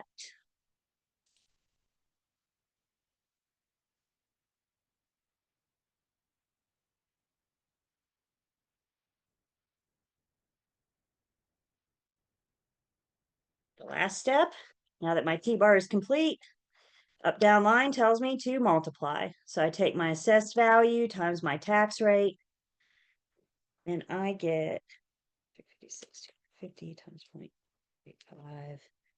I get $3,028, 0.125 is what my calculator comes up with. But we are going to round, which means the answer we are looking for here is annual tax bill will be $3,028 because there is no city tax because the problem didn't tell me. I have a Questions? Yes. So in our county, if you do live in the city, you take both city and county tax. What would we do in that situation? So in that case, thank you, Courtney. That's a great question. If this property were in the city, again, I'd have to tell you, but if it were in the city, you would just take that 0.85 plus the 0.5. So 0.85 plus 0.5. Ooh, that's not right. 0.85. 85 plus. So that would give me 1.35 per 100. So if we did look at both, we would just add those two together and take that per 100. Thank you.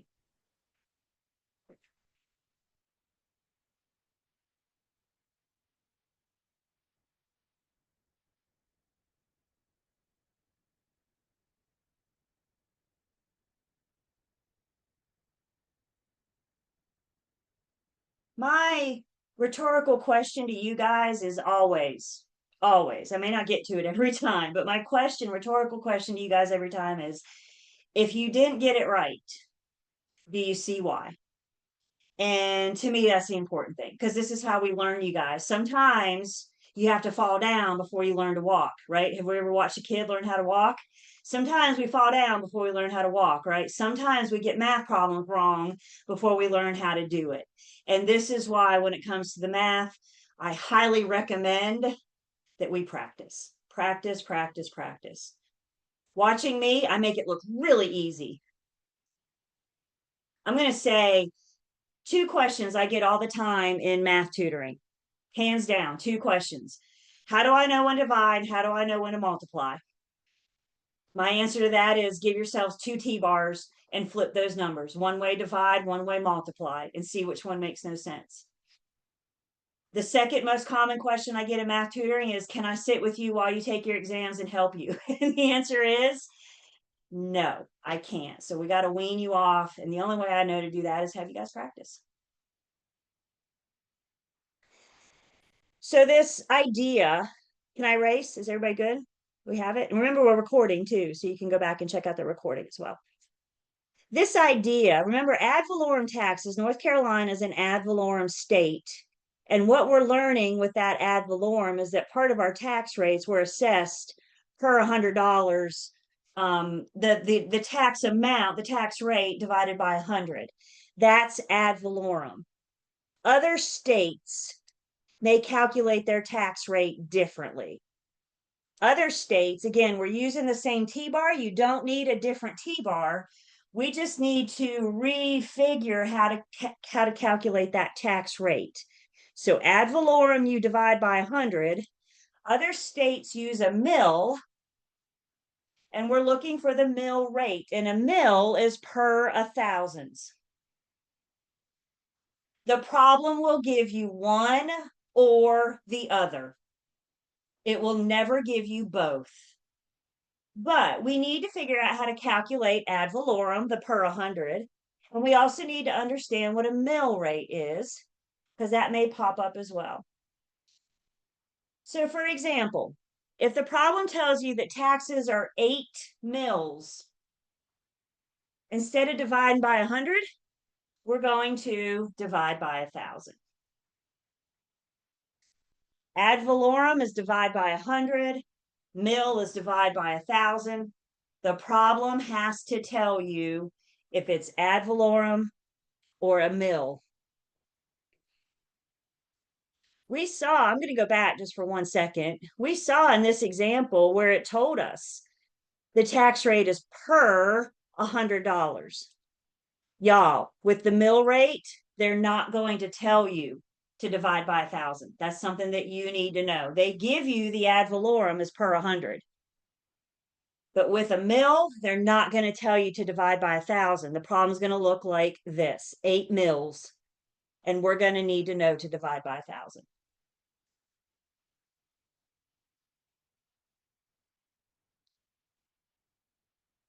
The assessed value is the same. Annual taxes, the formula hasn't changed. We're just refiguring, we're doing a different way for the tax rate. Ad valorem versus mill, one or the other. And we need to know to divide by 1,000. So with that new information, let's once again look at a problem together.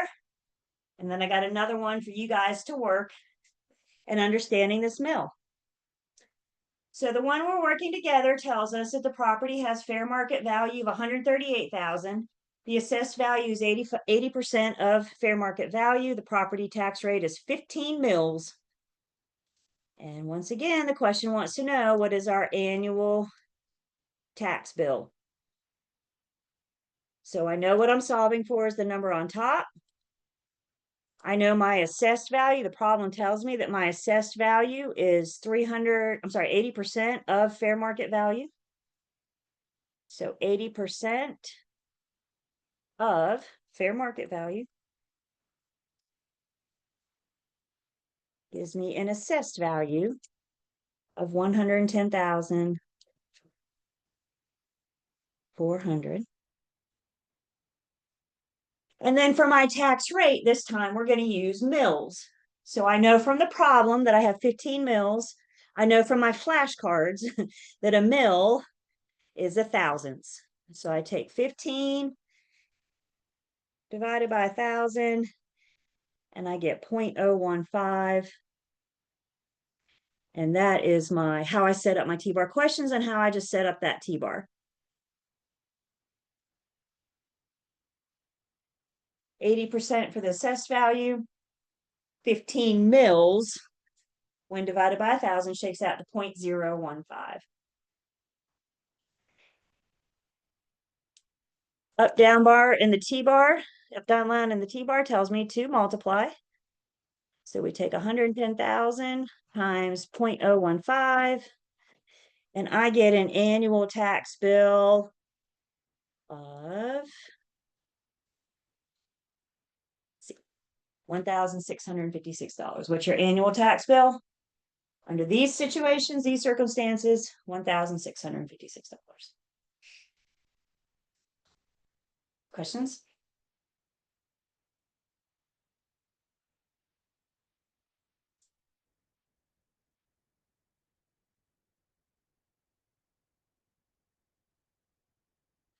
All right, one more for you guys to work. Look at your formula and read carefully. We'll come back together in just a minute and talk about it.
Starting to see answers come in the chat. And I think some of you may want to go back and read the problem again now that you think you have an answer.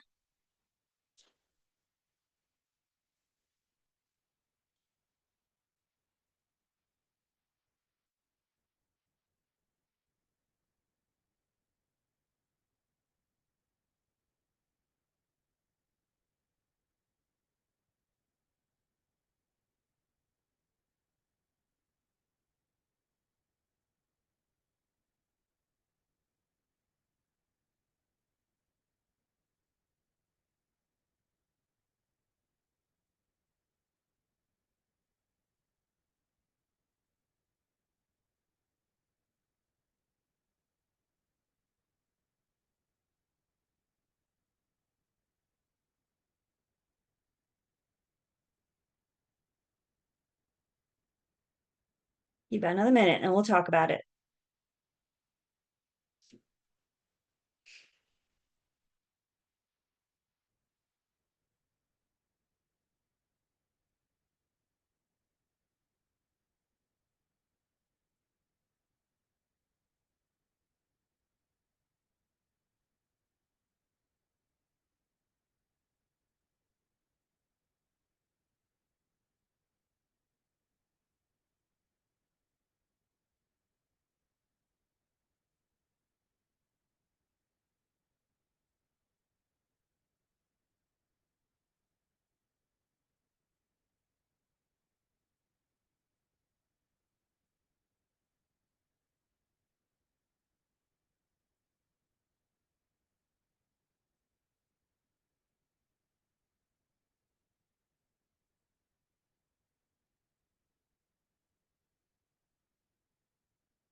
All right, let's see what we got here. I got a property with fair market value of 680,000. It's got an assessed value 90% of fair market value. property tax rate is 11 mils, and this question wants to know what is the monthly tax bill. Tricky, tricky. We've read the problem. We threw down our T-bar. I know the formula. The formula is asking me for my annual tax bill. I can't change the formula. The formula is what it is. So before I can get to monthly, I first have to solve per the formula for my annual tax bill. So once we solve, we'll have to take that a step further to find monthly. I know my assessed value is 90% of fair market value. So my fair market value of 680, we're looking for 90% of that, which gives me an assessed value of 612,000. The problem also tells me it's 11 mils. I know when I see mil that means to divide by 1,000.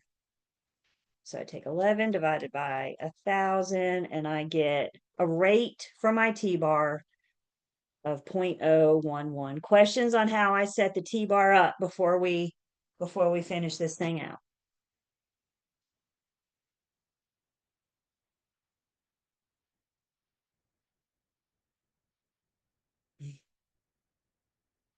So then the last step is just to multiply. Up, down line in the T-bar means multiply. So I take my assessed value times my tax rate. By the tax rate, and that gives me annual taxes of 6,732. So quite clearly my answer is C. You just missed the whole question, you guys. Not because you don't know what you're doing, but because you didn't read the problem. So when you think you have an answer, before you put C down, I'd like you to go back and read the problem again to make sure that the answer that you have is what they're looking for. Does that make sense? Math is where they like to give you distractors.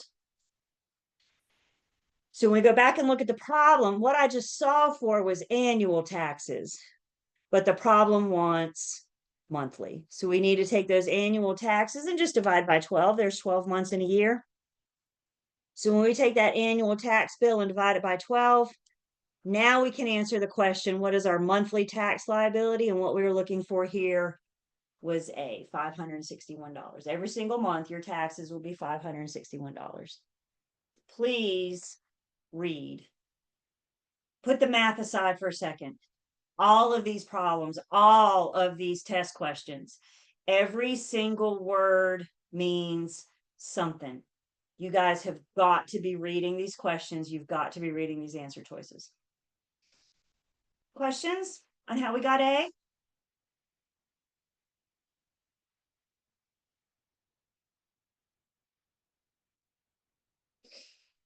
Can I erase?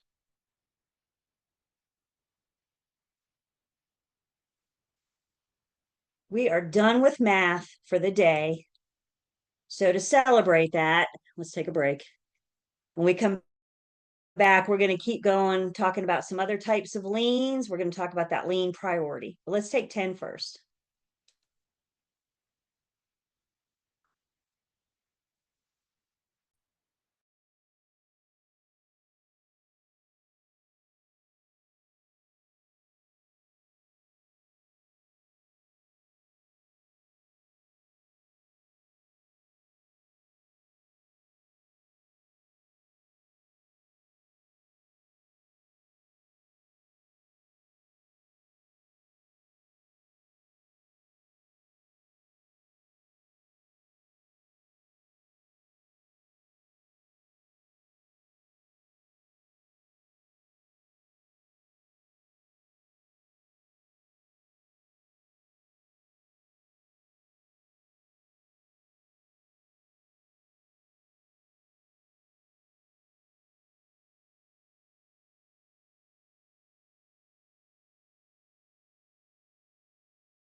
back.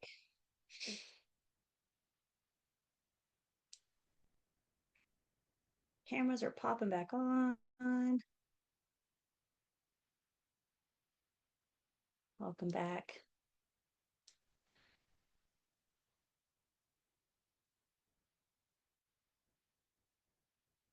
All right, so I'm getting ready to take attendance.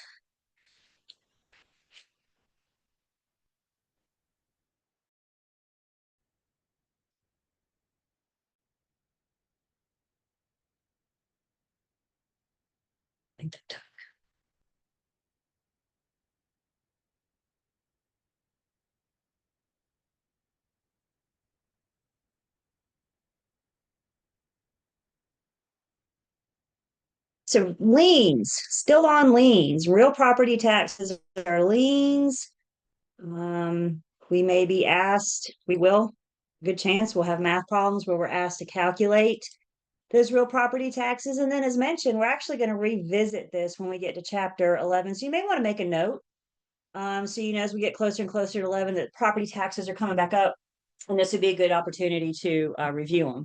So when we get to chapter 11, once we figure out that annual tax bill, the part of the T-bar, then we're going to figure out how to prorate that, how we're going to make that fair. We're going to share that expense between the parties.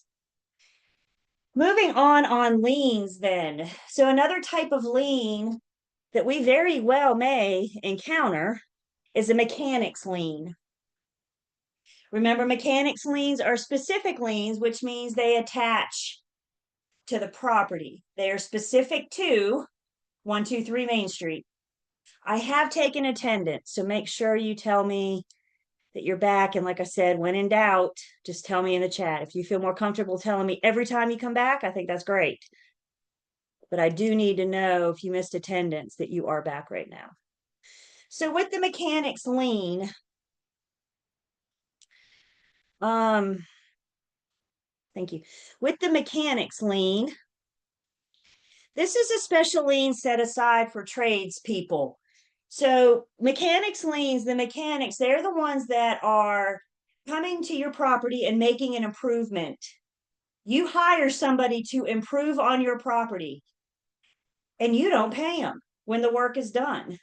That person has the right to file a lien to try to get paid, to try to protect themselves. Thank you.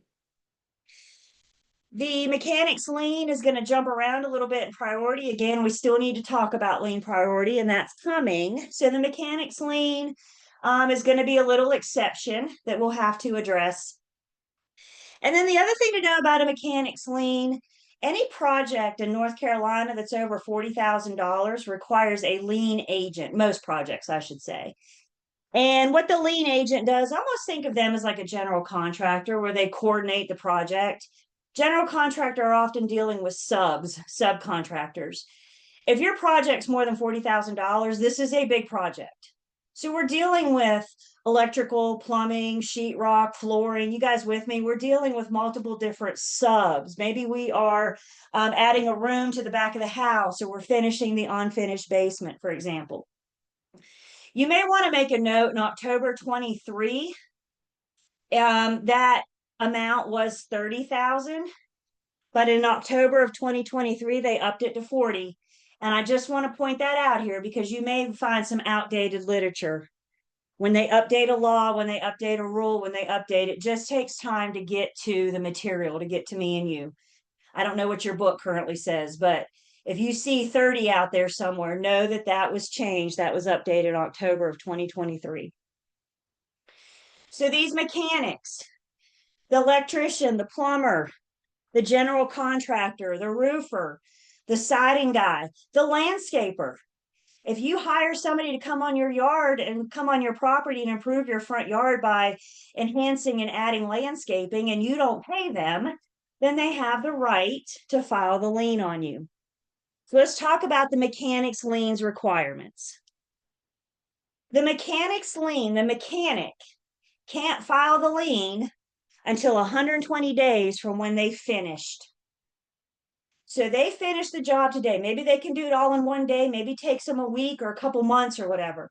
Whenever the job is done, That starts the 180-day clock. Now, most of us have worked with mechanics at some point, and we know that for the most part, when the work is done, they send you a bill. And 30 days from now, you haven't paid them. So maybe they send you another bill. Maybe they call, 60 days has passed, 90 days, and you're still not paying them. At some point, the mechanics got to think, oh no, what if I don't get paid? How can I protect myself? And the answer to that question is for them to file a lien within 120 days. That 120 days is hard.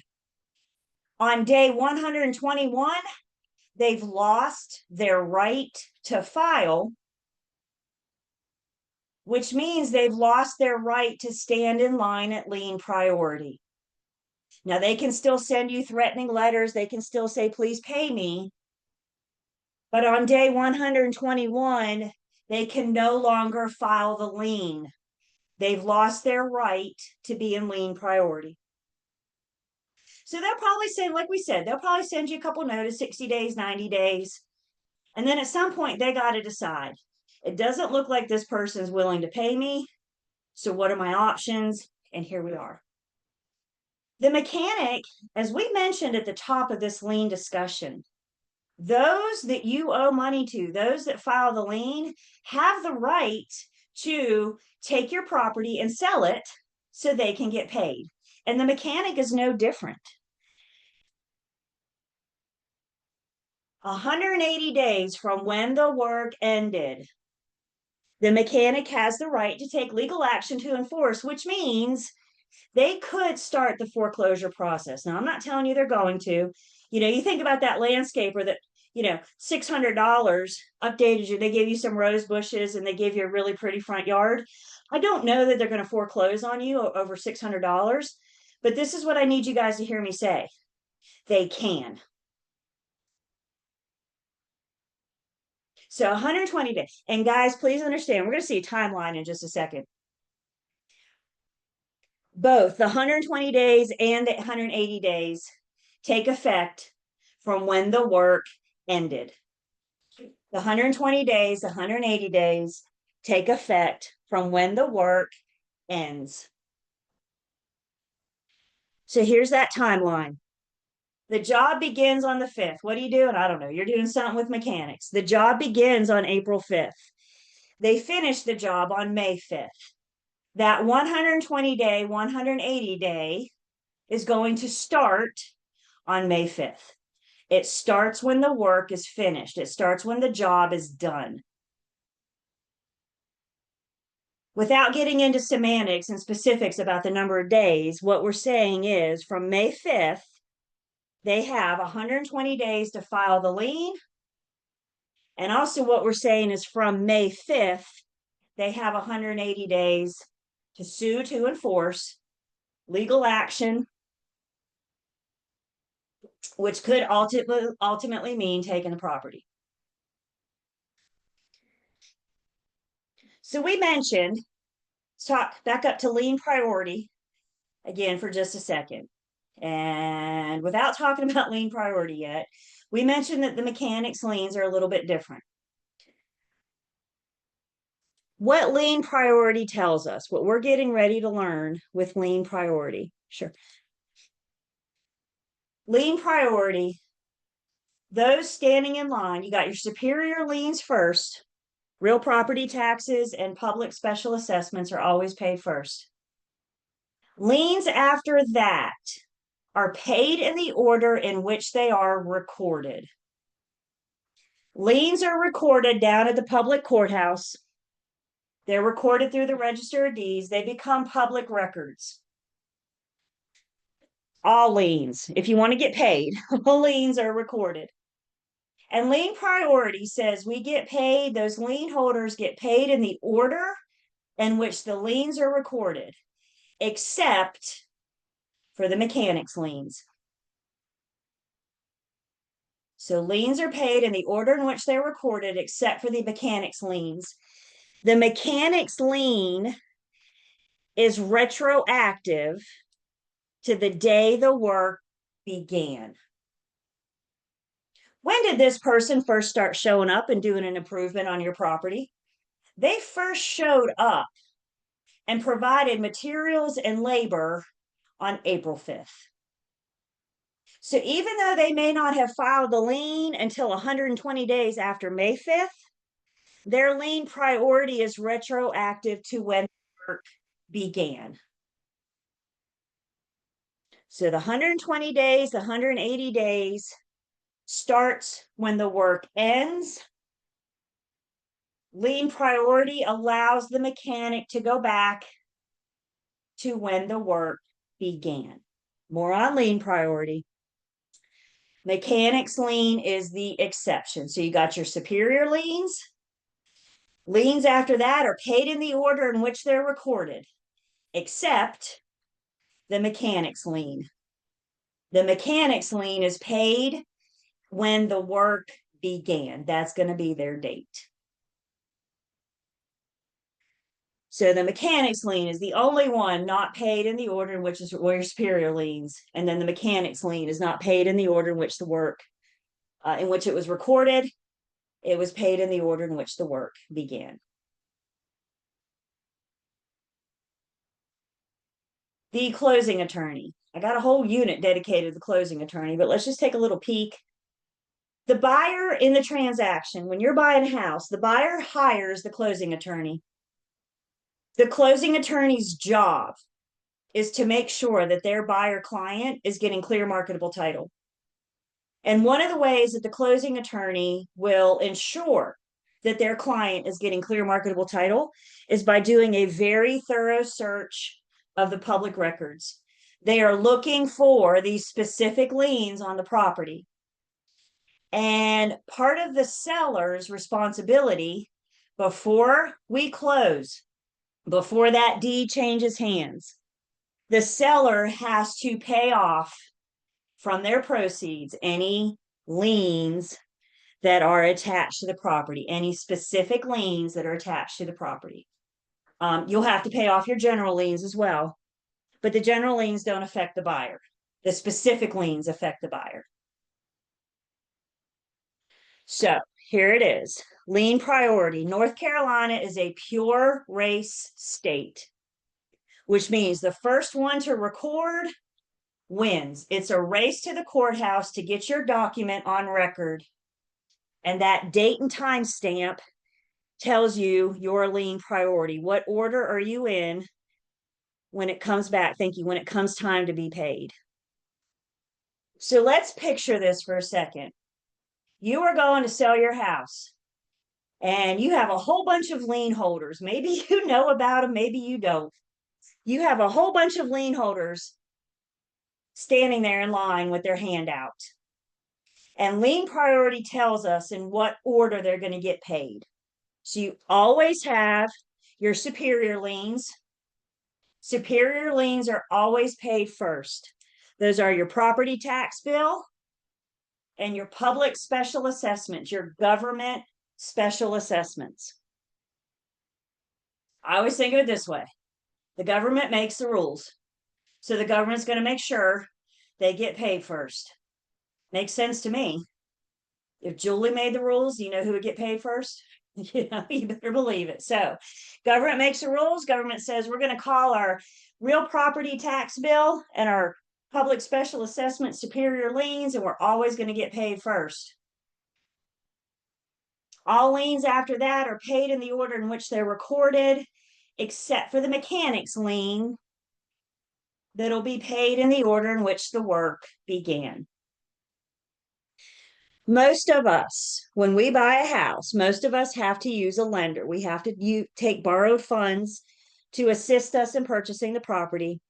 Whole unit dedicated to the lender, Unit 6. So we'll talk about their role. You buy a property. We go to the attorney's office today to buy. The first thing the attorney's going to do is they're going to do, it's called a deed of release once the seller's paid off their liens. So the attorney's going to show the seller paid off their mortgage. They paid off their mechanic's liens. They paid off their real property tax liens. They paid off all their liens. Deed of release. The deed changes hands. The attorney is going to first record your brand new deed proving that you are now the owner of the property. And in the next breath, in the very next click, they're going to record your mortgage. That's one requirement that the lender has, is that they want to be at top of the lien priority. So you pay superior liens if you have any outstanding. And then after that, for the most part, that first mortgage, that lender is going to have priority over any other means. If you take a second mortgage, it'll get paid after that, lien priority. So the attorney is going to make sure that the mortgage is recorded first. In some cases, you guys, when you buy a house, you get a brand new lien on your property before you ever get your keys. That is what the attorney's doing for the lender to protect the lender's interest. Lenders can subordinate. If you subordinate, that prefix sub tells us under. So if you subordinate, you're placing yourself in a lower ranking. So let's look at what we're talking about here. Let's pretend that this is my lien priority. This is my timeline. And I have liens. I bought the home today, and today there was a lien filed on the property. This is referred to as my first mortgage, may also be referred to as my senior mortgage. So the loan you used when you bought the property will be referred to as your senior mortgage. Now let's fast forward. What do you want to go? 10, 12 years, whatever. Let's fast forward through time. Something comes up and you decide that you need a second mortgage on the property. So you borrow more money against your property. And guess what? That second mortgage is referred to as your junior mortgage. And that junior mortgage also wants a place in line. They want to be in lien priority, so they file the lien as well. So lien priority tells us that your senior mortgage recorded first. So your senior mortgage will get paid before your junior. Everybody with me so far? Lien priority. Let's say, I don't know, 5, 8 more years down the road, later, you decide you want to refinance your first mortgage. It has a lower interest rate. You like the look of it a lot better. You have the money, so you want to refinance your first mortgage. Because it's a new mortgage, when that first lender records, when are they getting paid now? They're getting paid after the second, after the junior. Is the senior mortgage happy about this? Do they like this? Everybody shake your head no, because they want to be paid first. So in this case, there's a really good chance that you will not get permission to refinance if your junior mortgage doesn't subordinate. If your junior mortgage doesn't agree to be paid after your senior, after you refinance. If junior says, no, I'm not doing this, then senior won't approve the refi.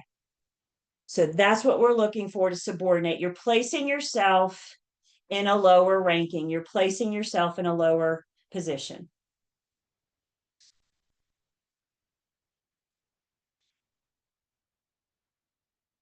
And lien priority helps us see who gets paid when the property sells, who gets paid first. Superior liens are first. Liens after that are paid in the order in which they're recorded, except for the mechanic's lien that's paid in the order in which the work began. There's closing costs. The seller may have some attorney's fees. They may be paying me and you commission. All of us are standing in line.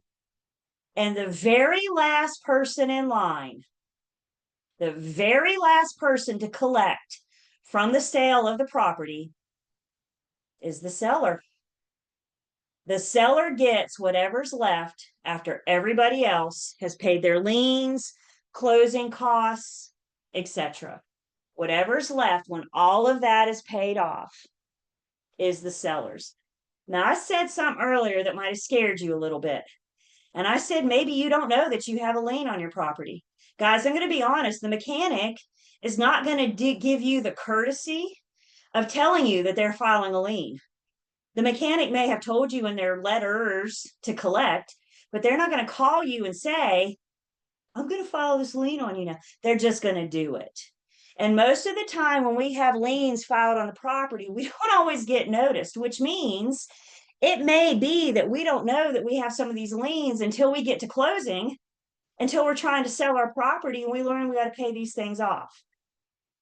If you're concerned, you can find an attorney to do a preliminary title search for you to discover any liens. But ultimately, I want everybody to take a deep breath of relief, because ultimately, most of us have what's referred to as title insurance. And title insurance is here to protect my title. It's to protect my deed if something goes wrong. So if somebody wrongfully filed a lien, title insurance may help me. Title insurance is not going to help me on things that I did. So that mechanic that I didn't pay, title insurance isn't going to help me. But what about, let's run through a scenario. You have a listing and your listing goes under contract. And the buyer comes through and do their inspections. We got so much more to say about this, so just bear with me. But the buyer comes in and does their inspections, and they come up with some repairs that they would like the seller to address. Repairs are negotiable, which means the seller's not obligated to fix anything. But in this case, the seller decides, yeah, I can help you. Let's negotiate repairs. So we work it out. The seller agrees to fix this, this, and this. The work is done. The seller tells the buyer that the work is done. We go to closing. The deed changes hands. And guess what? That work that was done, seller didn't pay it.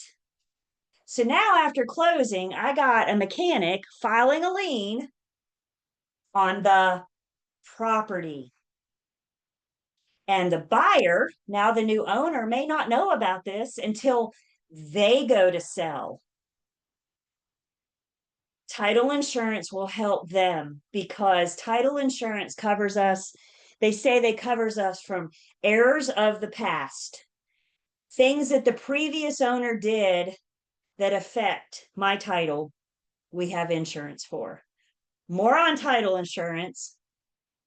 But I say that to say, sometimes the sellers don't pay their bills. Sometimes they agree to do repairs and they don't pay the mechanic. Yes, title insurance is a protection. Buyer's agents, you can also request paid in full receipts, paid in full invoices. If you want the plumber and the electrician to do something for your buyer, we can always request paid in full, and that would show that it's been paid off. Much more on that, you guys. I'm just kind of letting you know what I want you to hear from all that right now. We're protected. We're covered. Errors of the past is what we have title insurance for. Lien priority. Superior liens are always first. After that, liens are paid in the order in which they're recorded. It's a race to the courthouse, except for mechanics liens that are paid in the order in which the work began. And that's how they can jump lien priority. Questions on our lien priority?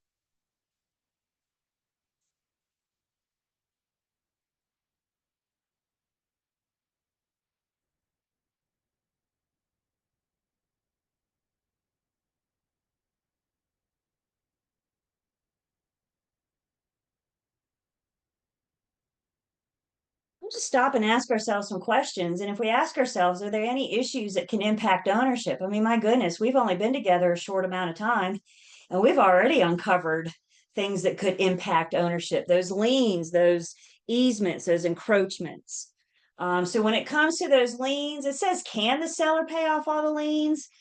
Really what it should say is, does the seller have to pay off all the liens? And the answer is yes. The seller cannot convey clear marketable title with any outstanding liens. We're not going to trust the seller to tell us. Maybe they know, maybe they don't. And that's why the buyer hires the attorney. It's because the buyer's going to discover all these unpaid liens. The attorney's going to work with the seller to address those before they convey, before they make sure that they're passing that title. We talked about encroachments last week and how encroachments can impact how you own the property.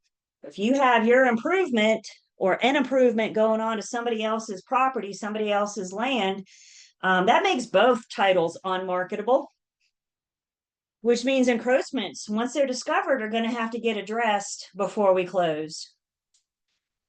And then the other thing, or another thing, lots of things that can impact ownership.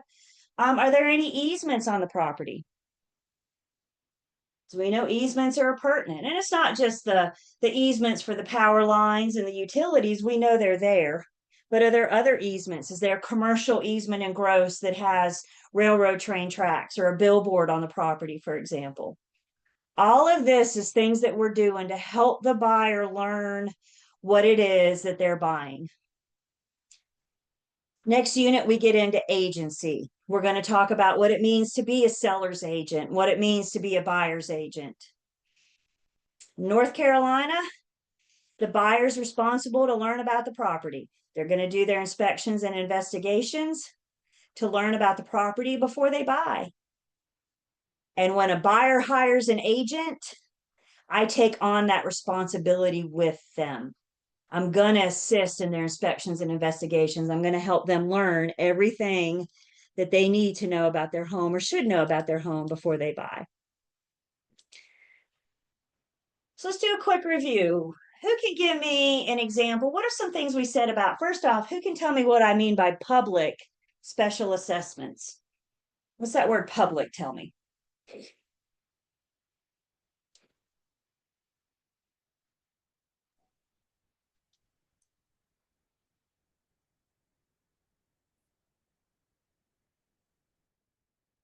Popping up in the chat. Let's see what I got here. Public tells me a sidewalk is a good example of a public special assessment.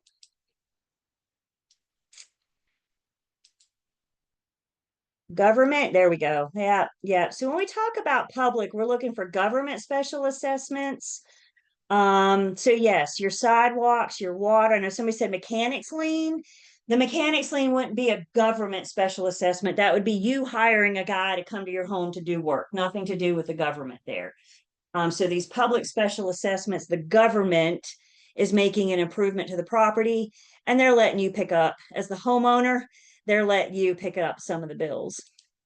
So compare the public to private. And with private special assessments, now we're thinking about what? Now that we've gone private, where are we? HOA. That's it. Now that we're in private, yep, we're in an HOA. So you could be looking at condos or townhomes. You could have an HOA with single family homes, the housing types. HOAs are commercial and residential. They're not just specific to residential. There's commercial HOAs out there as well.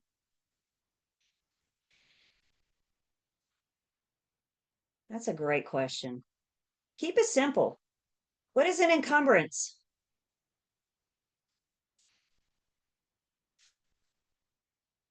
Probably only answer this with one word if we really wanted to.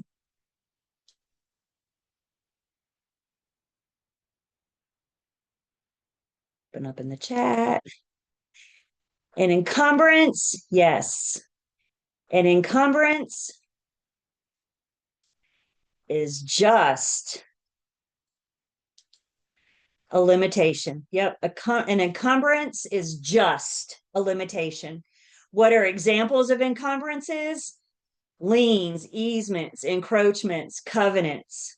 All of those are considered an encumbrance.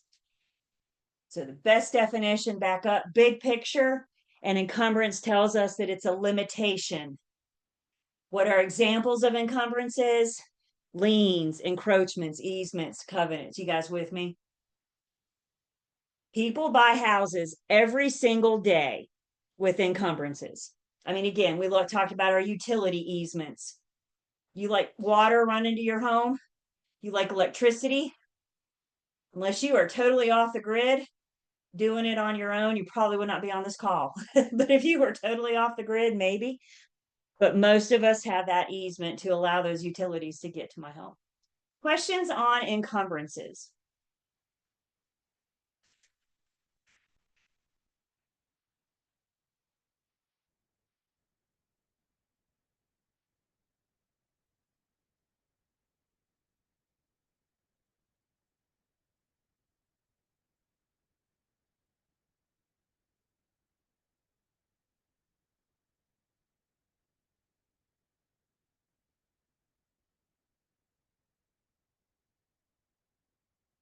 The next little section in Unit 2, like I said, Unit 2 seems to be all over the place. Just introducing us to, it's kind of like Unit 2 is warming us up for the rest of this class, having an idea of these things, as we'll see a lot of this stuff applied going forward.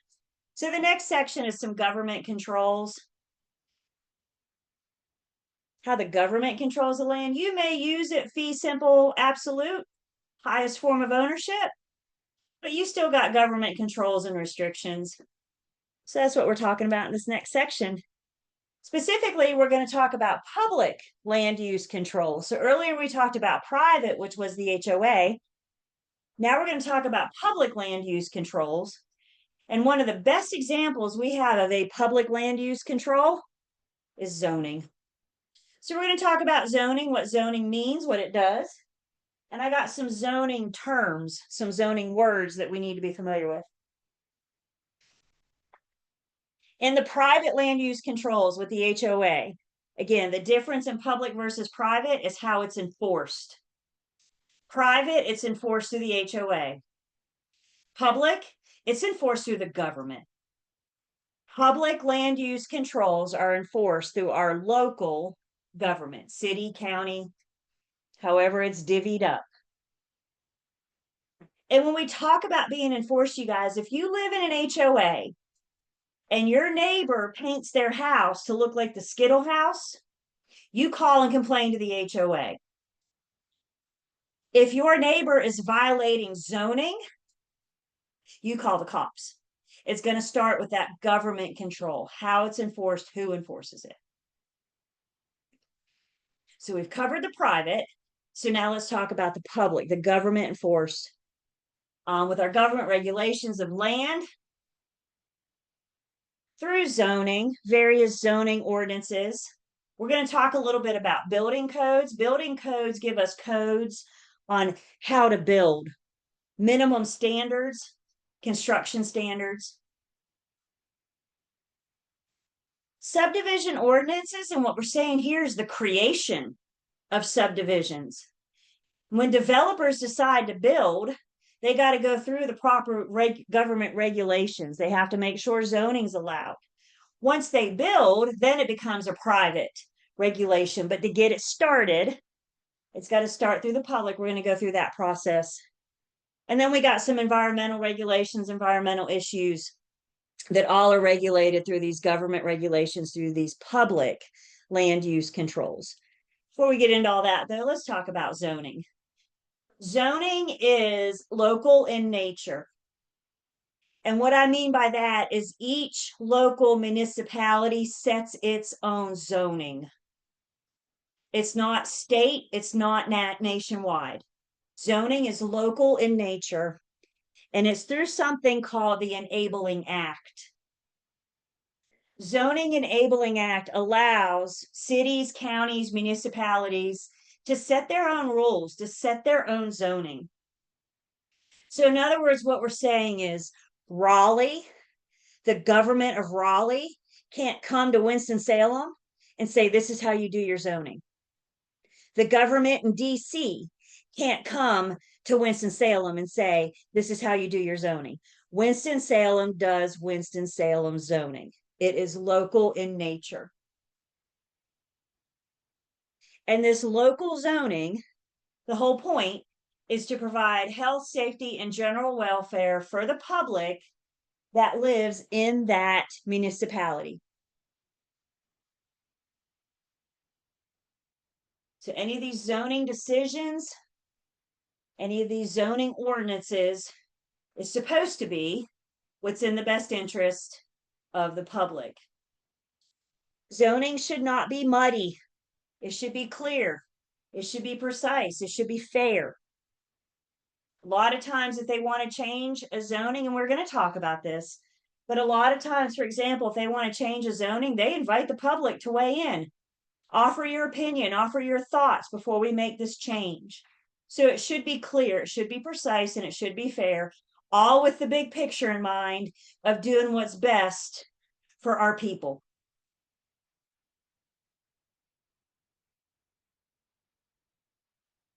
Talking about these government powers, the government's got powers, they got controls, and we can, for our purposes, best remember our powers of government by remembering Pete.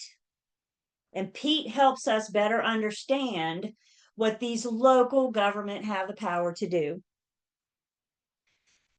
They have the power for police power, so have law enforcement out there honoring the rules, honoring the laws.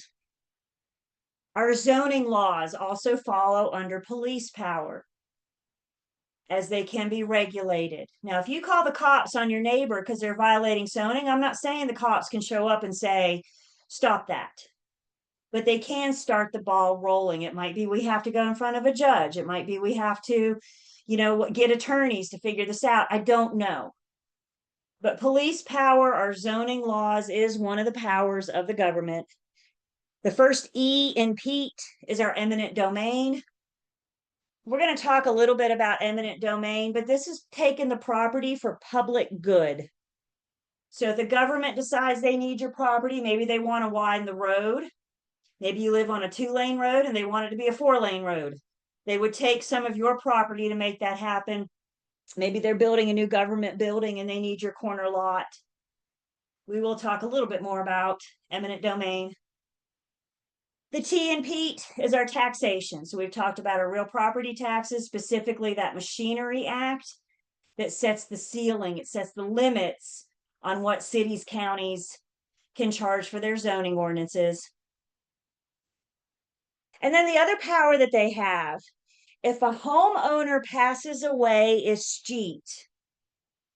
Escheat means somebody passes away without a will or heirs.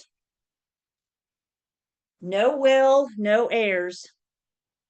The government may try to find some heirs, but ultimately, if they can't, no will, no heirs.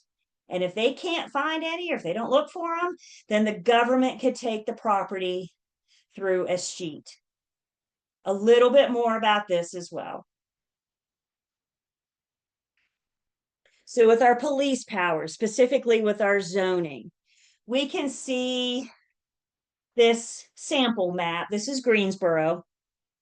And this is just a sample map. You see all those pretty colors? All those pretty colors tell us different zonings. So there's different big categories like commercial, residential, and then there's smaller subcategories. So in commercial, for example, it might be zoned commercial, but then it might go on to specify that this is commercial retail or commercial office space. So we may have some subcategories. This is just an example. Please don't write this down. But this is just an example that shows us what type of zoning codes that you and I can find, that you and I might be able to find. Let me take just a second here and talk about this section. This section was zoning. And this section is really, it's really the first real piece, real world piece that we get to. Again, kind of what we've been doing so far is building your backstory. We've been introducing you to terms and concepts to help us understand going forward.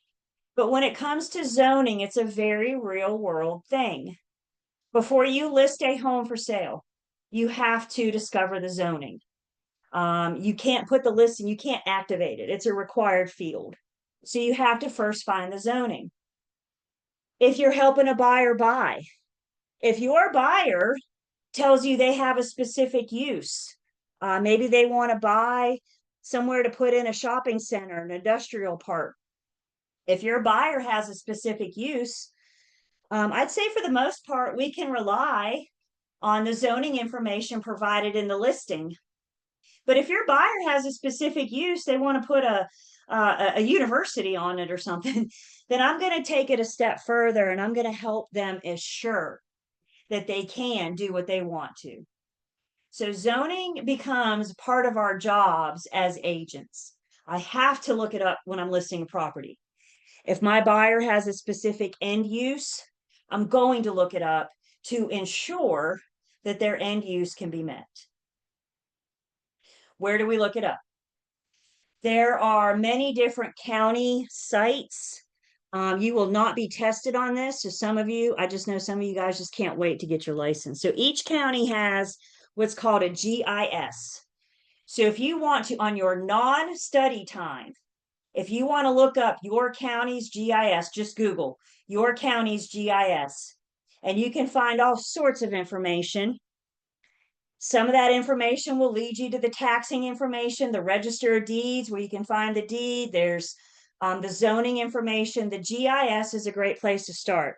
Don't worry about that right now until you get licensed, though. I'm just saying that you're not going to be tested. You guys, once you get licensed, you'll get out in the real world and you'll get the resources. You'll know where to go to find this information.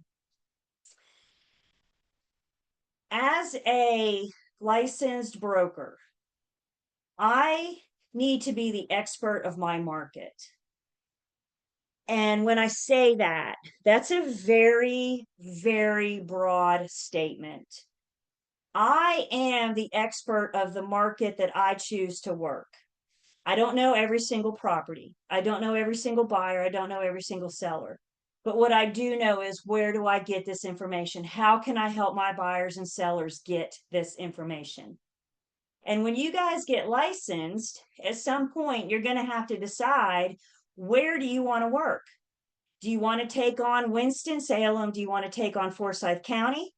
Do you want to take on the Triad? Or do you want to take on the entire state of North Carolina? Your license allows you, remember our 3 activities: the transfer of real property, for others, for compensation. It allows you to do those activities as long as the property is located in the state of North Carolina. I don't care where the people are, it's where the property is. And your license allows you to do residential, commercial, property management, industrial, warehouse, from Murphy to Manteo. You could take on the state. Might I suggest you hone in on a smaller market first before you take on and tackle the state? Again, I know this is a lot to think about, but when we think about being the expert of my market, the state is a big market, isn't it? There's 100 counties in the state of North Carolina. If you want to take on the state, you need to be familiar with all of these zoning boards, all of these zoning ordinances. Does this make sense? That's why most of us choose to work where the parameters that you want to drive. If the idea of driving to Wilmington to show property doesn't appeal to you, then maybe you don't work the Wilmington market. Does that make sense? So at some point, you guys are going to have to decide, where do I want to work? And you don't have to decide today, but just things for you to be thinking of. How broad do you want to go? How far do you want to go? And whatever you set your parameters at, we need to be the expert of the market. I do not have zoning codes memorized for my market. I do not, but I know where to get them. I know where to look it up. I know where to find it. Does that make sense? And that's what we're helping our buyers and sellers do. We're helping the sellers list the property properly, and we're helping our buyers learn about the property that they're getting ready to buy. Zoning is huge for both parties. Questions so far on zoning?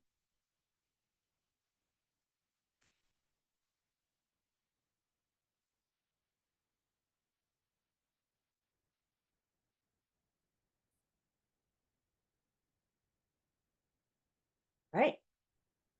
Let's take 10. When we come back, we're going to look at some specific zoning terms.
welcome back.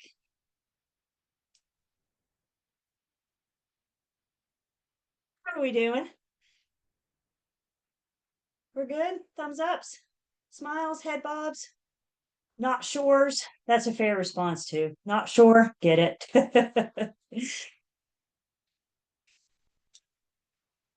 All right. So cameras are back on. To go ahead and take attendance to make sure I can see you. I'm seeing ceilings and walls, which are lovely. But I want to see you. All right, so let me take attendance.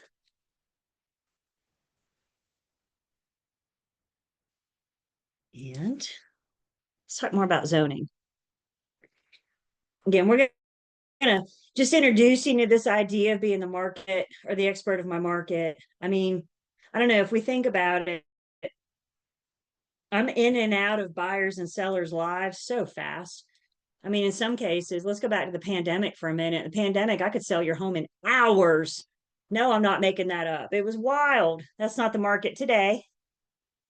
But in some cases, buyers and sellers are in and out of our lives so fast.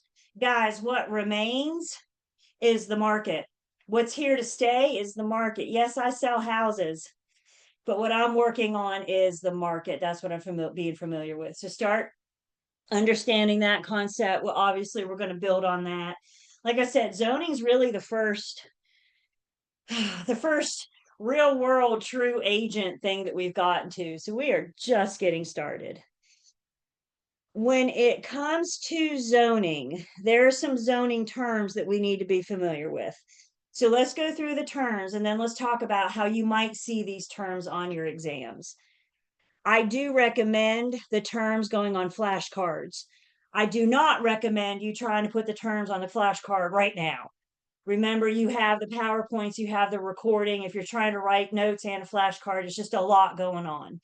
So I do recommend zoning terms on a flashcard later, so you can come back and review those. So let me. Yep, thank you, Marguerite. So let's start with some zoning. Let's look at some zoning words. And one of the first zoning words we need to be familiar with are ETJs, which are extraterritorial jurisdictions, ETJ. With an ETJ, it's a rural area. It's not in the city limits, but it's outside the city limits. It's somewhere up to 3 miles outside the city limits. And based off of population, if the ETJ is small enough, the city may say, you know what, you don't have the governmental power to set and enforce your zoning. So how about you piggyback off of us? We're still not in city limits. If we do get into city limits, then we've been annexed.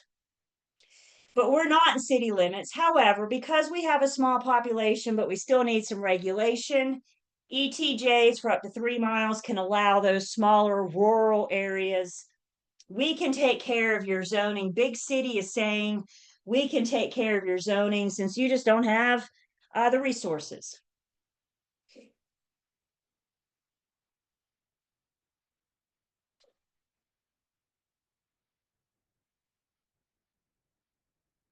Another zoning term is a zoning amendment.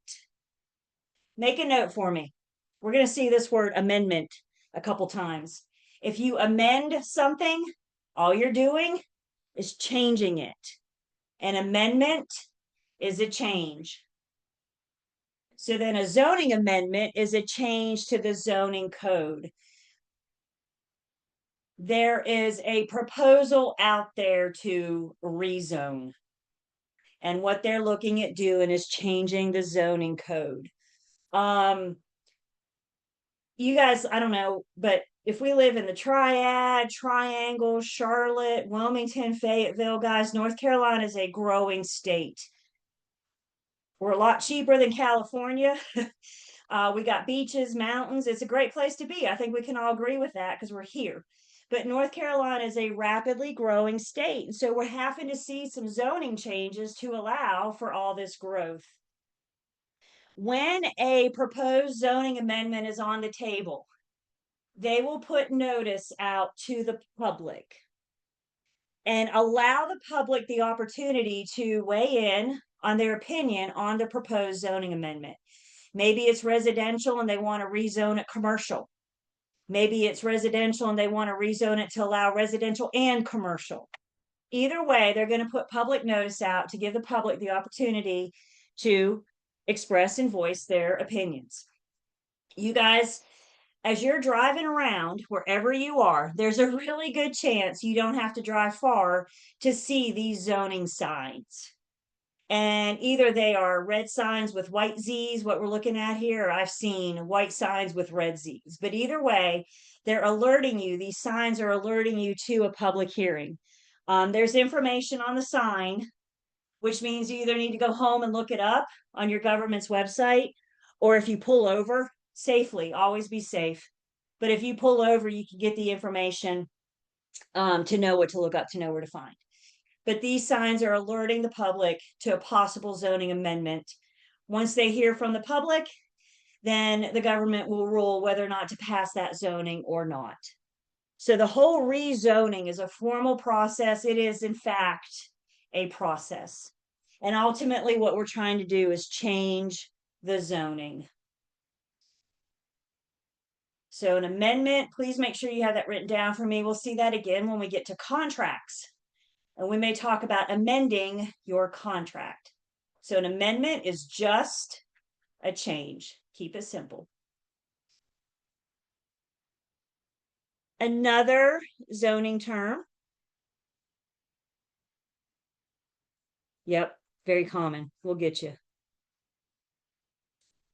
Another zoning term is a zoning variance. Important to know about a zoning and variance. It is only affected by one property owner. A variance, one property owner goes to the zoning board. That one property owner looks at the zoning board and says, because of your zoning, I can't use my property. They're going to have to prove a hardship. This isn't just because I wanna. They're going to have to prove a hardship. Like, my property is useless because of your zoning. The zoning board will hear the case, and what they may grant that one property owner is a variance. A variance is a permitted deviation. A variance is permission to break the rules. And a variance will only apply to one property owner. That one property owner proves a hardship. That hardship is unique just to that one property. And again, if it's passed, if it's approved, that one homeowner has permission to break the rules.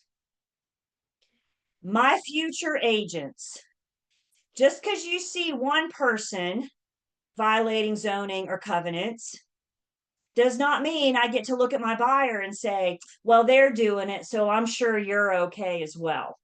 This is not us keeping up with the Joneses. This is us understanding that that one property owner might have permission. And if your buyer wants that permission, then we may need to take it up with the zoning board. Never look at the Joneses as saying, well, they're doing it, so I'm pretty sure it's okay too. Does that make sense to you guys? Because we have things like variances, and we cannot rely on just because somebody else is doing it. So this variance, one owner, they're proving a hardship. It's not to maximize a profit. They have a hardship. My property is unusable because of your zoning. Fix it for me, please. So let's say, for example, the zoning requires a 50-foot setback. When you have a setback, that tells us how far from the road you can build. And sometimes zoning puts a setback on because they may want to use a portion of that road going forward. For example, maybe it's in the master plan that one day this 2-lane road will be a 4-lane road. And how they can avoid tearing down houses when that happens is by having a setback. You can't build any closer to the road than this. This one homeowner, for example, very big example here, but this one homeowner goes to build 50 feet back, and guess what? There's a creek or a pond that runs where their house is supposed to be. This would be a case where they might be able to request a variance. Your rules say I got to build 50 feet back. But if I build 50 feet back, I'm building in a creek. Fix it for me. And if they can prove that hardship, they might be granted, that one owner might be granted a variance. Oh, you're good. You're good. Thank you.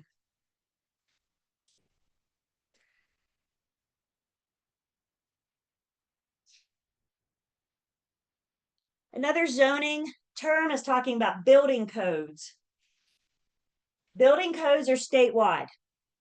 Make a note of that. This is the exception. Building codes are statewide, they're not local. And what building codes give us is minimum construction standards. So when a builder or developer decides to build a house, they have to start with a set of basics.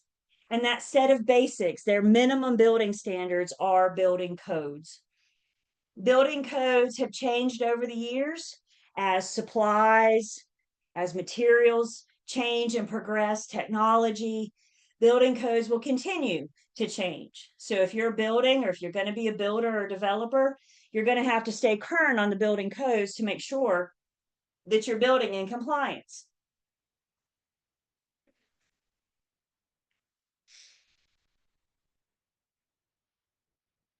Along with building codes also come permits. When you're going to build or do major renovations, permits are required. Permits are permission to build. That's a good thing to jot down. Permits are permission to build, which means before you build or before you do these major renovations, you got to get permission first. You have to go down to the zoning board and you have to request a permit. If it's a whole project like building a house, they may issue different permits in different stages. And they're going to come in and inspect the completion of phase 1 before they issue a permit for phase 2. If there's still issues for phase 1, they're not going to let you move on to phase 2. This is how they can regulate that things are being built according to building codes. Once the work is approved and everybody agrees that it was done according to building codes, they issue a certificate of occupancy, also referred to as a CO. A CO closes out permits. A CO tells us that this was built according to standard codes, building codes. So we're talking a lot about building a new house, but permits are also often required when it comes to major renovations, work around your home. I've always heard, I'm not the expert on this, so please don't ask me, but I've always heard that when you're messing with the major components of the home, structural, plumbing, or electrical, permit is required. So if you're doing work around your house, if you're adding a room to the back of the house, for example, or maybe you're finishing the unfinished basement, if you're messing with structural, plumbing, or electrical, a permit may be required. Now, if you guys will bear with me for 1 second, I get asked so much, I got this deck and I'm doing this project and do I need a permit? And I'm telling you right now, I don't know. But what I can do in the chat right now, I hope in the chat right now, you guys have the North Carolina General Statute. This is the state law that tells you whether or not you need a permit or not, or who to go to. Listen to me. You're not tested on this. This is just for our personal use because I get a lot of questions. So I want to be the source of the source and give you guys the resource. You could be tested on building permits. You could be tested on COs. You will not be tested specifically on what needs a permit. Does that make sense? I just put it there for personal use, FYI. So if space is built on, if it's improved without permits. Let's say that we finished the unfinished basement. We put work into this. I don't know what all was done, but I have a feeling we at least touched electrical. We probably did something with structural, maybe even plumbing. I don't know. And if this basement, this unfinished basement was finished without permits, then that becomes unpermitted space. Something that was finished or built without permits is unpermitted space. And this slide tells us that this unpermitted space is a material fact. This is the first time of many that you're going to hear me talk about material facts. Let's start small. What do we need to know about material facts? As a broker, I have a duty to disclose all material facts. I have a duty to disclose all material facts. So as a listing agent or a buyer's agent, if I discover that this space was finished without permits, I've got to disclose it. I can still list it. I can still help you buy it, but I've got to disclose it. Make a note for me. If you're disclosing something, all you're doing is telling. If you disclose, you're telling.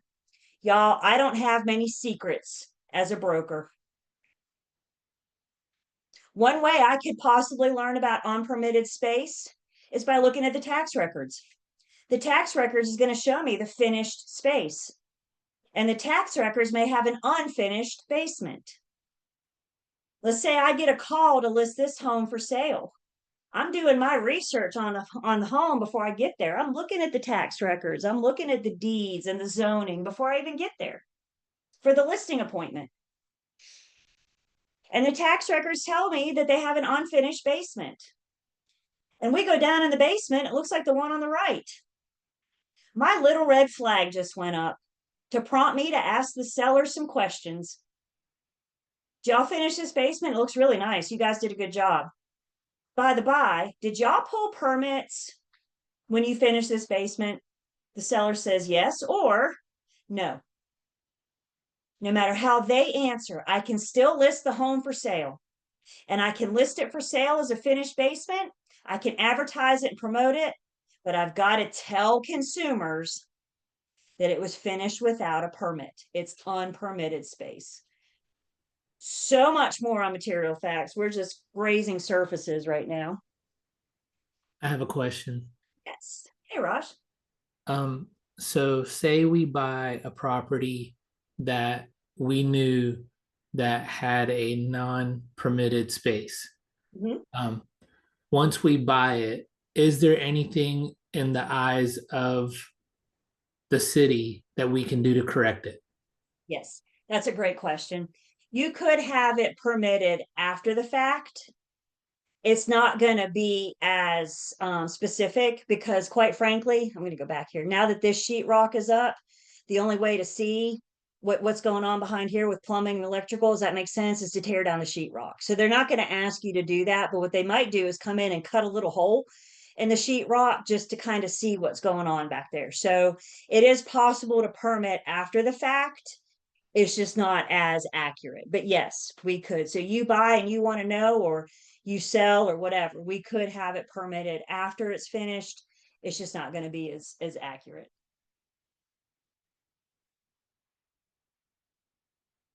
Let me share with you guys a personal experience I had. So I had an acquaintance many years ago that bought a house.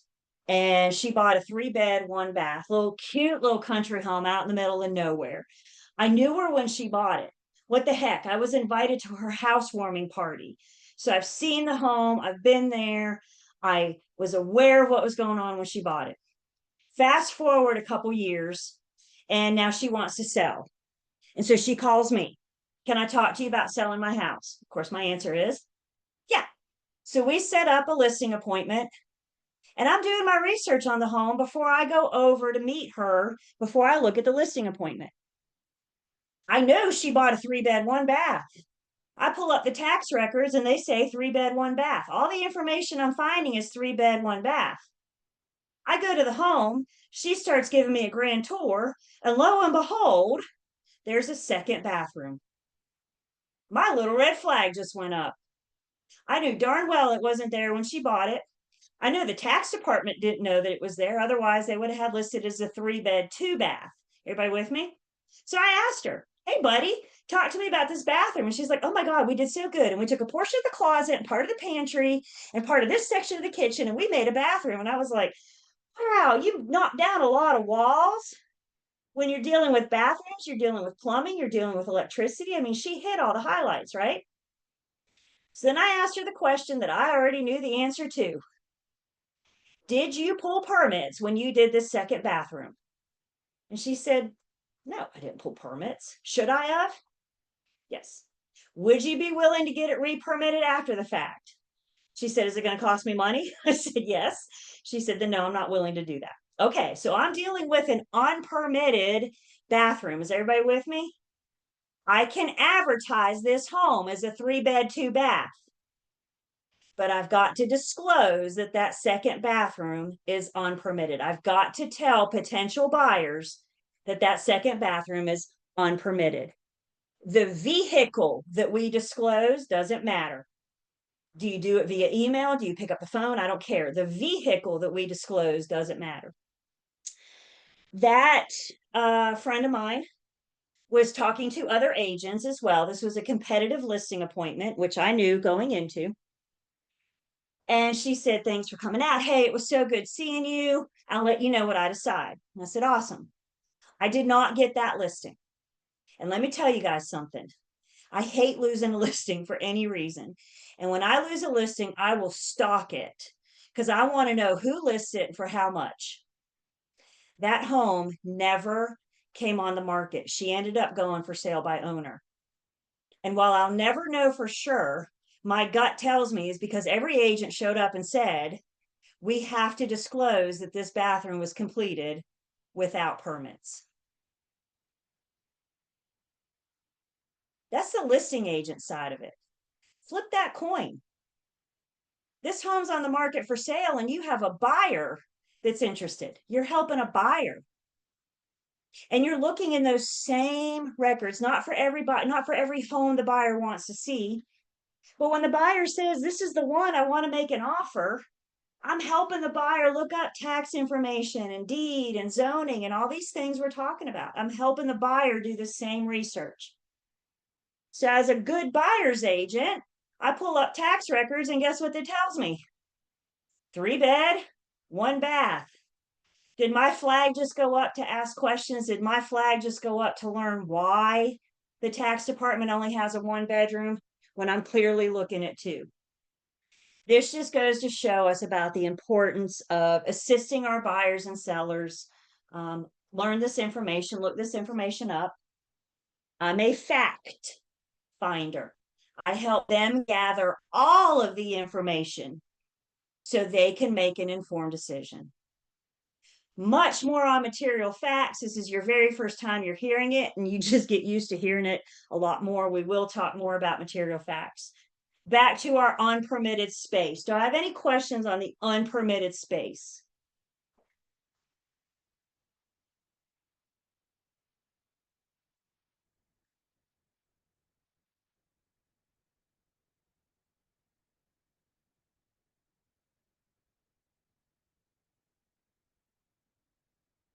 So to get us back on track, talking about zoning, we kind of deviated just a little bit, but it all ties in together.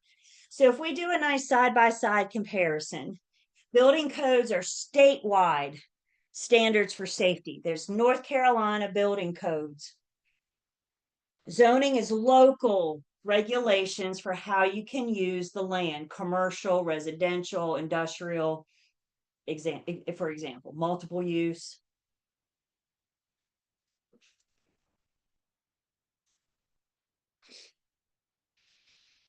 Another zoning term, eminent domain.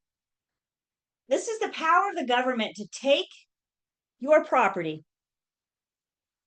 for the best use of the public, for the use of the public.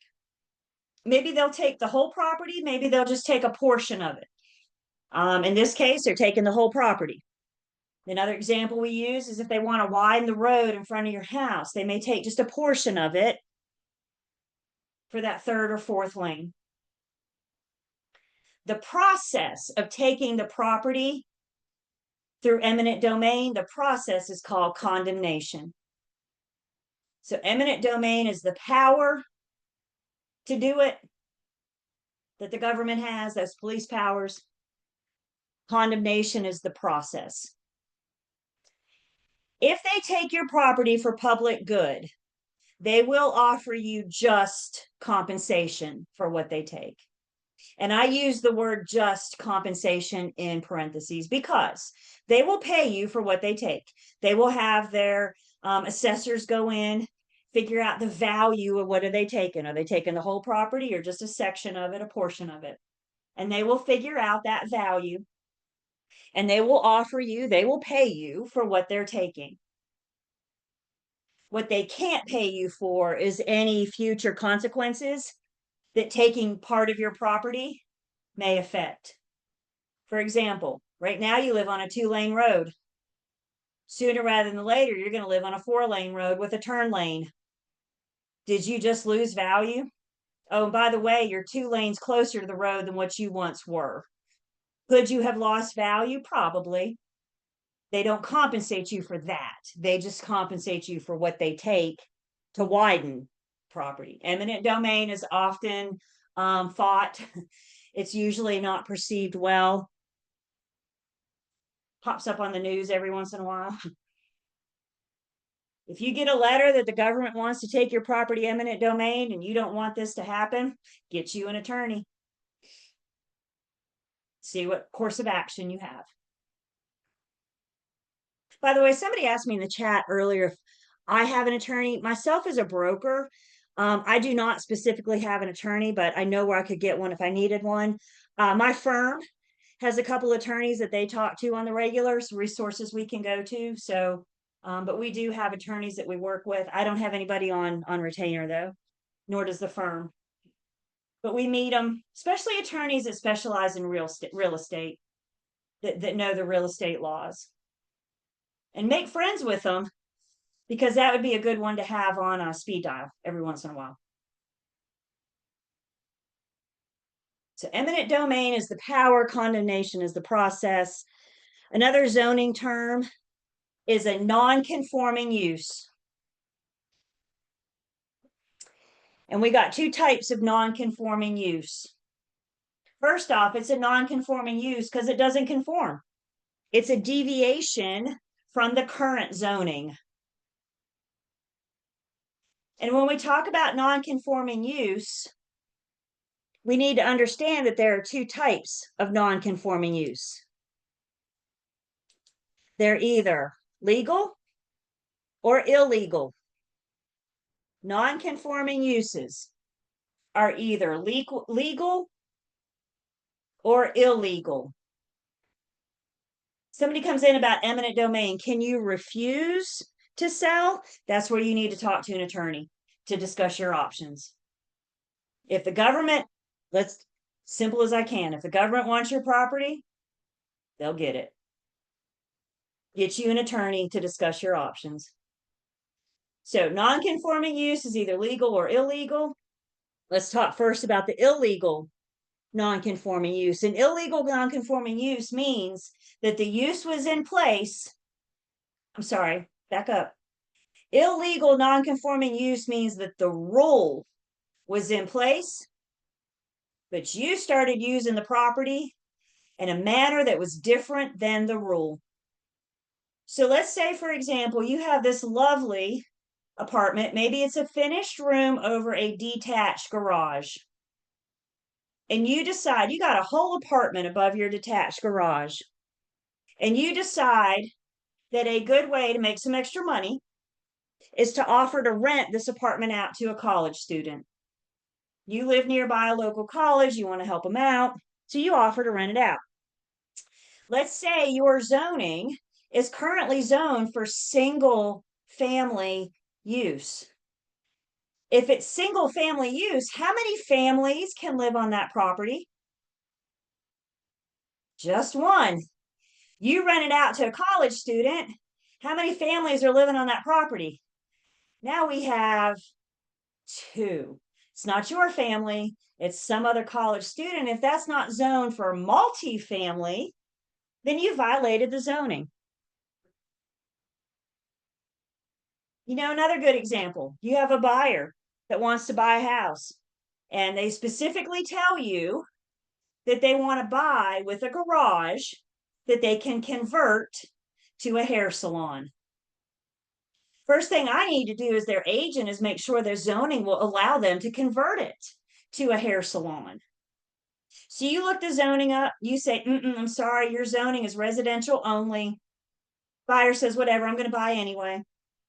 So they buy, they know it's residential. And what is the first thing they do? They convert that garage to a hair salon. The rule was in place, and they went and used the property that's different. I would need residential and commercial zoning to allow that.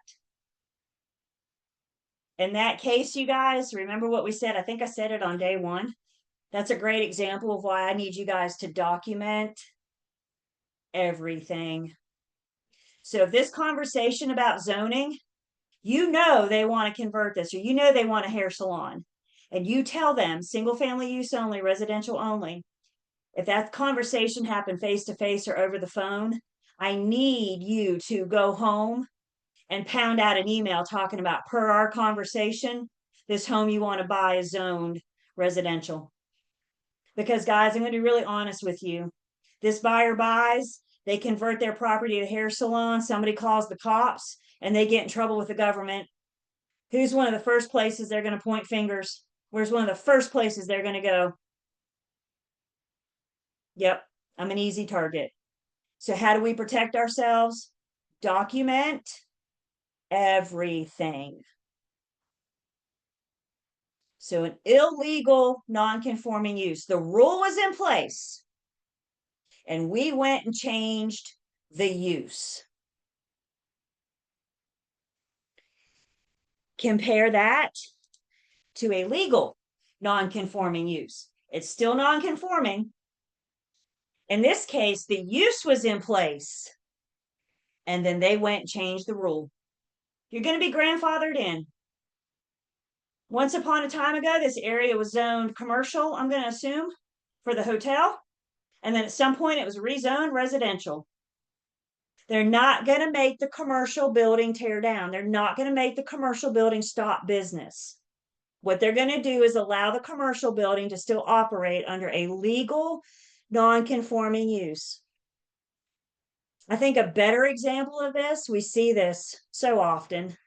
You guys ever been in like a subdivision or a neighborhood, and there's this old random gas station? It doesn't really look like it belongs, and it looks like the next gust of wind it's going to fall down. You think, gee, I wonder what's that doing here? It doesn't look like it's in place. Well, there's a really good chance that once upon a time ago, zoning allowed the gas station. They rezoned it for residential to build that subdivision, but they're not going to make the gas station close their doors.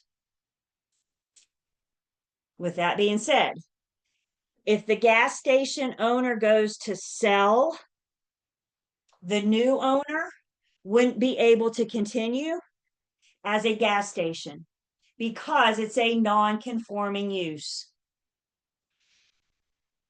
And if the owner of that gas station wanted to apply for permits to rebuild or upgrade, those permits may be denied because it's a non-conforming use.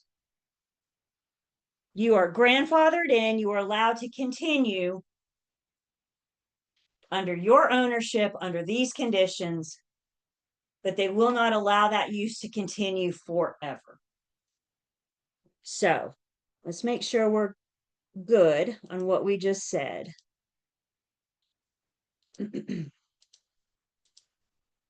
So if we look at a timeline here, just a sample timeline. If I have an illegal non-conforming use, that means the rule is in place, and then somewhere down the road, you changed the use. Illegal non-conforming use. The rule was in place. Somewhere down the road, you changed the use. Compare that to a legal non-conforming use. The use was in place. You've been using it. And then they went and changed the zoning. And again, never assume. This is why we are looking stuff up. This is why we're helping our buyers and sellers learn this information. Questions on a non-conforming use?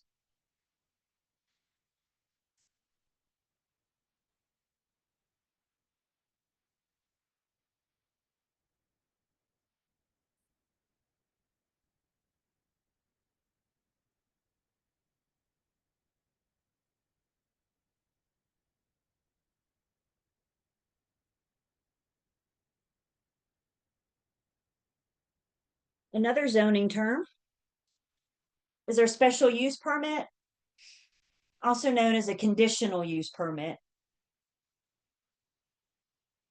And this is usually provided for, as it says here, it's kind of provided in the county's code, in the master plan, if you will. And it's the special use that allows us for things such as hospitals, libraries, museums. It's going to benefit the public. Maybe it's in a residential or a multi-use area. If it's residential only, a special use permit would allow the hospital to build here. If it's in a multi-use, residential and commercial, for example, then it might allow the museum or the library.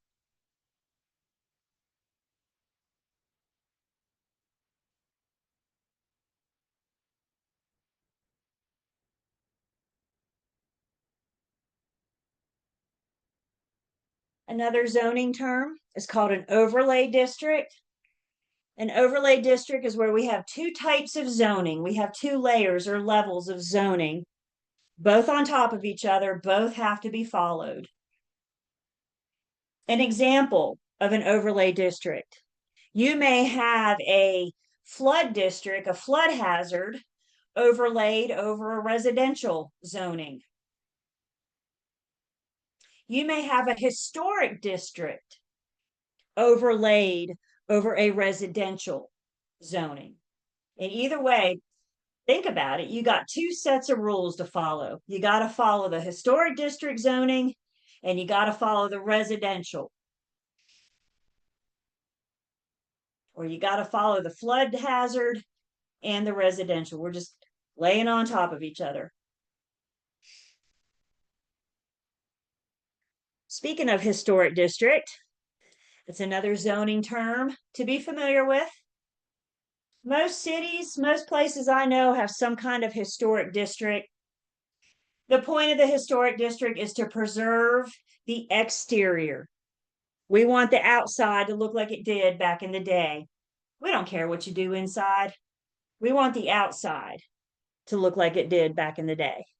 Some of you may or may not be familiar with what we're looking at. A picture here is Old Salem, just outside of Winston-Salem. Did y'all know people live in Old Salem?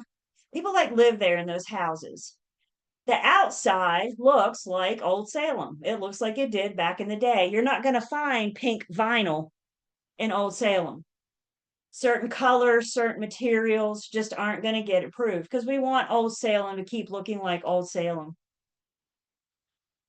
If you ever in your career get an opportunity to go in one of those homes, maybe they have it open for a broker open, maybe you have a buyer interested. If you ever get the opportunity to go into a historic home, the outside looks like the 1800s, but it's like walking through time. You walk through the front door and it's very modern, very up to date, very nice. So before outside you want to paint or new materials or do anything on the exterior, you have to get permission through the historic zoning board.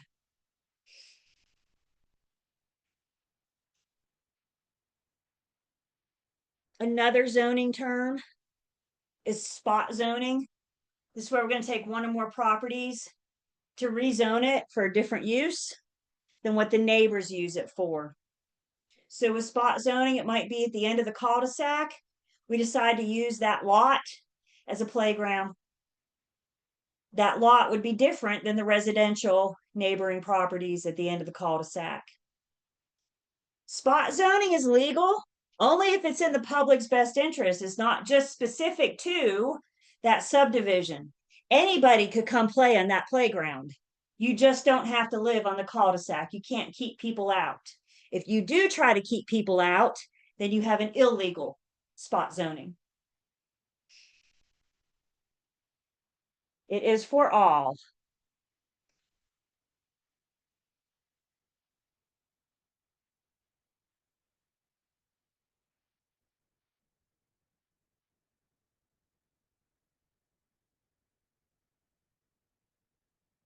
Another zoning term we have is aesthetic zoning. Aesthetic zoning is what keeps things looking pretty. Aesthetic zoning is more common, let's say, for example, in commercial. So you might have, for example, this is downtown Kernersville. And I've always heard, I can't prove it, I did not verify it, I didn't fact check it. But I've always heard, for example, that there are certain cities that say commercial buildings have to have brick exterior. So if you want to build a commercial building in this aesthetic zoning area, you do whatever you want to inside, but the outside has to be brick. Aesthetic zoning may also regulate sign height. They may not want signs over so many feet, so they don't block the big, beautiful blue sky. So maybe they want signs low, for example. Aesthetic zoning is all about keeping things looking pretty. The city may require a fence around the junkyard. That's so we don't have to see all that junk. A question came in, let's see, let me go back for a second, about a temporary structure. I think this came in when we were here about our spot zoning, like a temporary playground or something. As long as it's going to be here, it's got to get permission. So if it's just temporary, it may not fall under spot zoning. Maybe we'll do like a special use or something. But if it's going to be here, it has to have permission.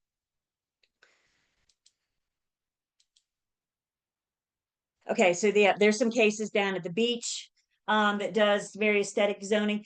If you lived on one of the properties that border or butt up to the Blue Ridge Parkway, I would imagine that there's aesthetic zoning there as well. People don't want to drive on the parkway and look at your junk. Does that make sense? So there might be some aesthetic, I don't know, but there might be some aesthetic things there. It's just all about keeping things looking pretty. Yes, that's right.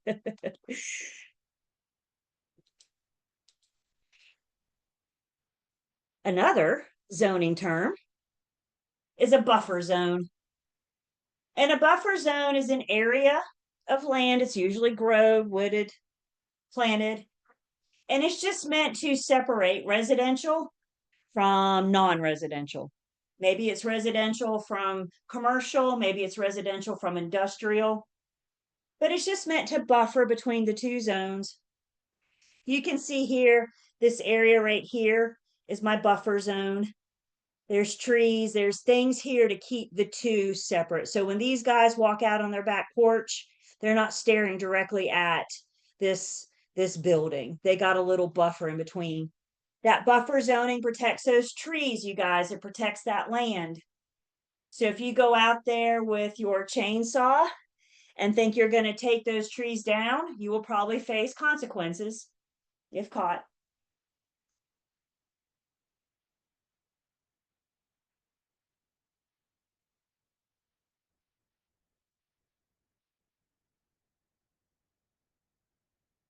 Another zoning term is our cluster zoning. Cluster zonings is what we see in cul-de-sacs. So with cluster zoning, you can reduce the lot sizes that would open the space up a little bit. And that's what allows us to have cul-de-sac. If I didn't have this cul-de-sac, I could probably only get, dead end street. I could probably only get 2, maybe 3 houses here. But since we opened it up with the cul-de-sac, I was able to get, that's at least 4, if not, yeah, that's at least 4. So it just allows that open space kind of cluster us in together, but still allow for some openness.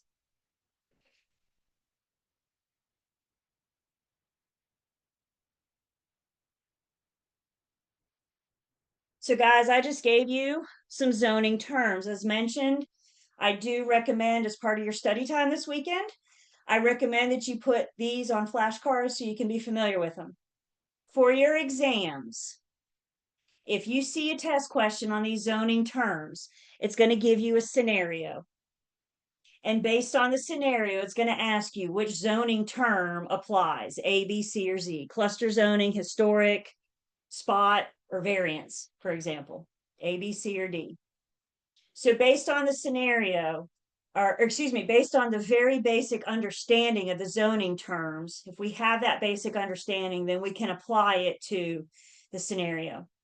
I do know some of those zoning terms like spot zoning and cluster zone, not cluster, spot zoning and I just lost it. Special use can be awfully close. They can be similar. So whenever we have terms similar like this, if they're going to put them on the test, then they need to be very, very clear.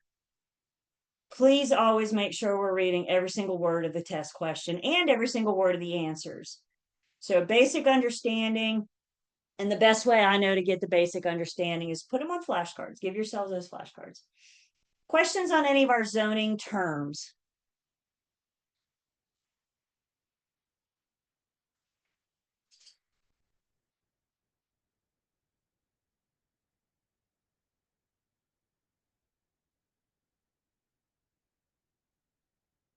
Yeah, so can I put an Airstream in my backyard? The answer to that is, it depends.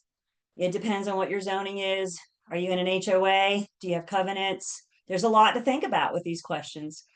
And these are great questions that you guys are thinking about, because you know what your buyer's going to be thinking about? Can I put a fence up here? Can I put an Airstream in my backyard? Can I park on the street? And these are all things that we are helping them learn, helping them discover.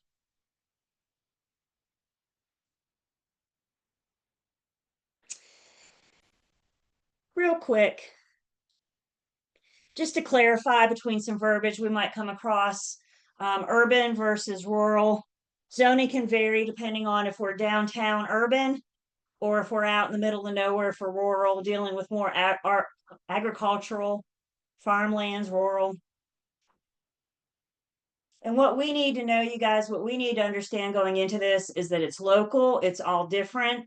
Just because you know the zoning in one section of town doesn't mean that you know the zoning for the whole town. It gets subdivided, it gets divvied up, it gets cut up. We need to be the experts of our market, which means we need to be able to differentiate between urban and rural. We need to know when we're dealing with, city property versus farmland and how that could affect zoning. And most importantly, we need to know where to find it so we can assist our buyers and sellers.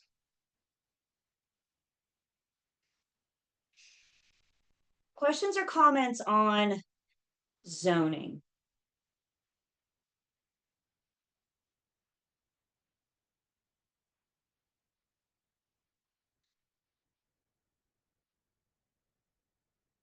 As you guys are driving around, you see some of these zoning signs. Again, I encourage you to, either pull over or go home and look it up. You know where it is, you know where to look up what county or whatever. If you live in an area that they want to rezone, you absolutely want to know what's going on because this could impact your daily life. But if you want to work in the area, if you want to work that market, it's open to the public. So you just don't have to be a resident nearby to know what's going on. And some of these things, especially we got going on in the triad. I mean, we got Amazon coming in, we got Toyota, we got all kinds of stuff coming in. And all that new is going to impact, it's going to redirect the triad zoning and how that works. So we need to be familiar with what's going on with the changes. Unfortunately, we just got to pick the paper up every once in a while, check out our headlines, check out our news articles so we know what's going on, and we can be the expert in our market, the expert in our area. So with that being said, I got one more break. So let's take our last break. We come back, we're going to talk about other fun things. Keep going in Unit 2. And then we'll talk about what next week's gonna look like before we go to.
We are back. Welcome back.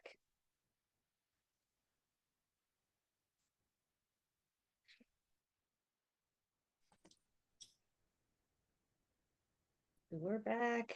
Last hour. We'll talk about a few more things. Like I said, before we leave today, we're going to talk about what next week is going to look like so you guys can be prepared. See, Emily, is that a question or an accidental unmute? Sorry about that. No, you're good. I just never want to miss you guys. Don't let me miss you. All right. So cameras on. Please make sure I can see you. And I am taking attendance. One more page. Okay.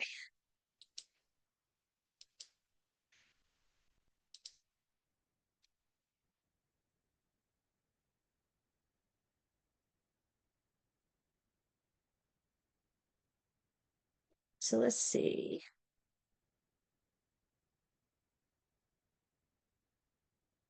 Okay.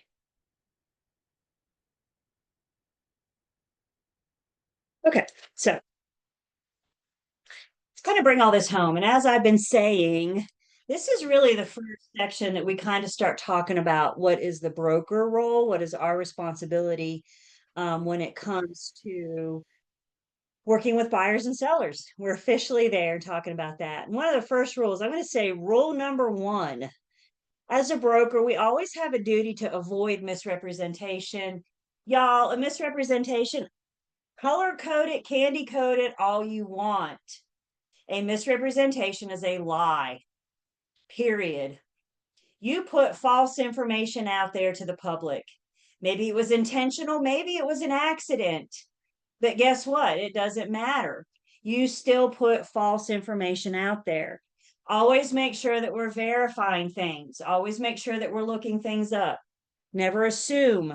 Never look at what the neighbor's doing, so it must be okay. We're helping our buyers learn the facts about the property. And when all possible, thank you. When all possible, we have this duty to avoid lying, to avoid putting false information out there to the public. We're also going to help the public identify potential issues. Guys, I'm not a general contractor. I'm not an electrician. I'm not a plumber. I'm not a roofer. I'm not a structural engineer. I'm not a lot of things. So because of that, I don't have the right to say, well, your roof is leaking and this is why, and you need a new one, or we need to repair it, we need to fix it.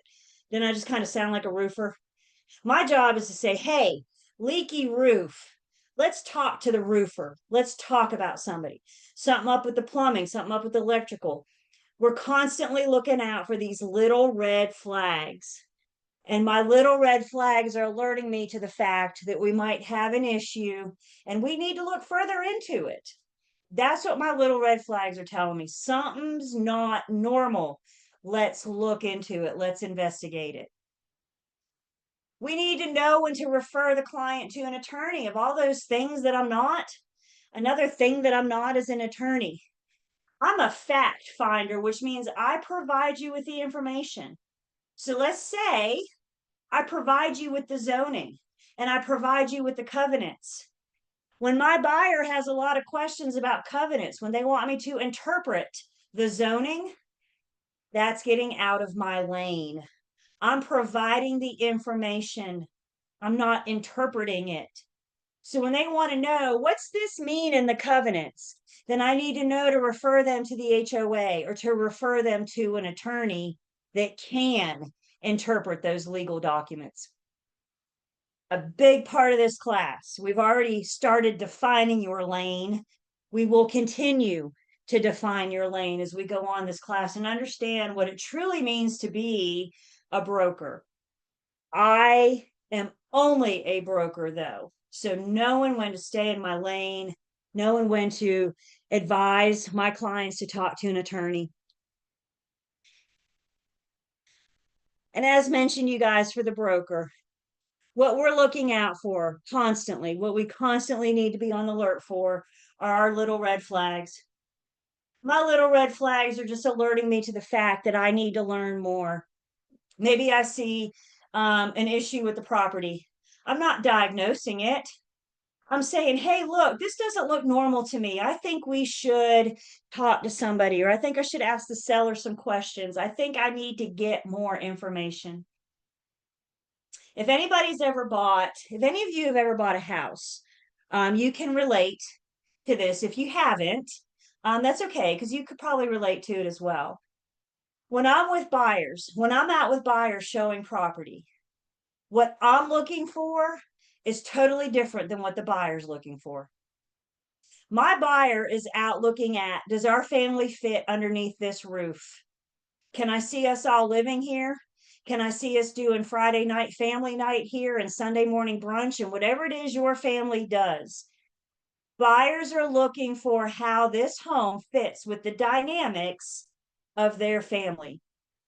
As your agent, I'm helping you see everything else. I'm not the one buying this home. So when you ask me, would you live here? My answer is irrelevant because you know what I know? Look, we just met. I don't know y'all that well, but you know what I do know? We all have different dynamics under our roof. So if you're asking me if I would buy this house, what you're asking me is, would my family fit here? My family's different than yours. Does that make sense? So we're helping the buyer visualize themselves, seeing the fit there. But in the meantime, I'm looking for red flags. I'm looking up at the ceiling. Do I see any stains? If so, then we need to investigate. Do I see any cracks in the wall? Are there any cracks at the top near the ceiling or on the wall itself? If so, maybe we need to talk to a structural engineer. What's going on with the flooring? I'm looking around, I'm smelling, I'm looking, I'm listening. I'm trying to find these red flags that my buyer's not thinking about just yet because they're still trying to determine if they can see their families living here.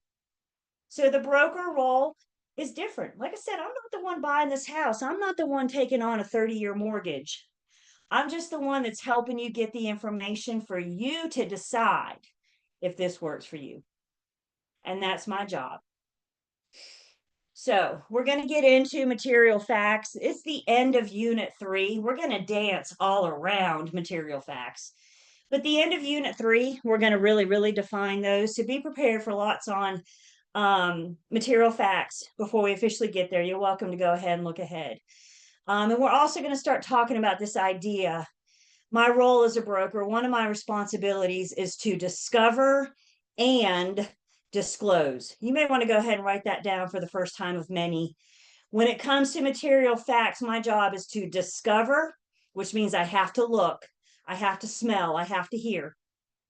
And once I do have a flag go up, then I have a duty to disclose. And if you're disclosing, all you're doing is telling. My job is to discover and disclose material facts, not diagnose. The moment I start telling you why this is broke or why this isn't working right, I'm acting like that profession. I'm acting like a plumber or a roofer or electrician. So I say, hey, look, stain in the ceiling. Buyer says, what causes that stain? I don't know. If there's a second floor bathroom, maybe we talk to a plumber. If there's not, maybe we talk to a roofer. I don't know what's causing that stain. And I'm not going to try to tell you. But what I'm going to say is, hey, look, stain. I think we should talk to somebody that can tell us more about that there. Discover and disclose, not diagnose. Questions or comments?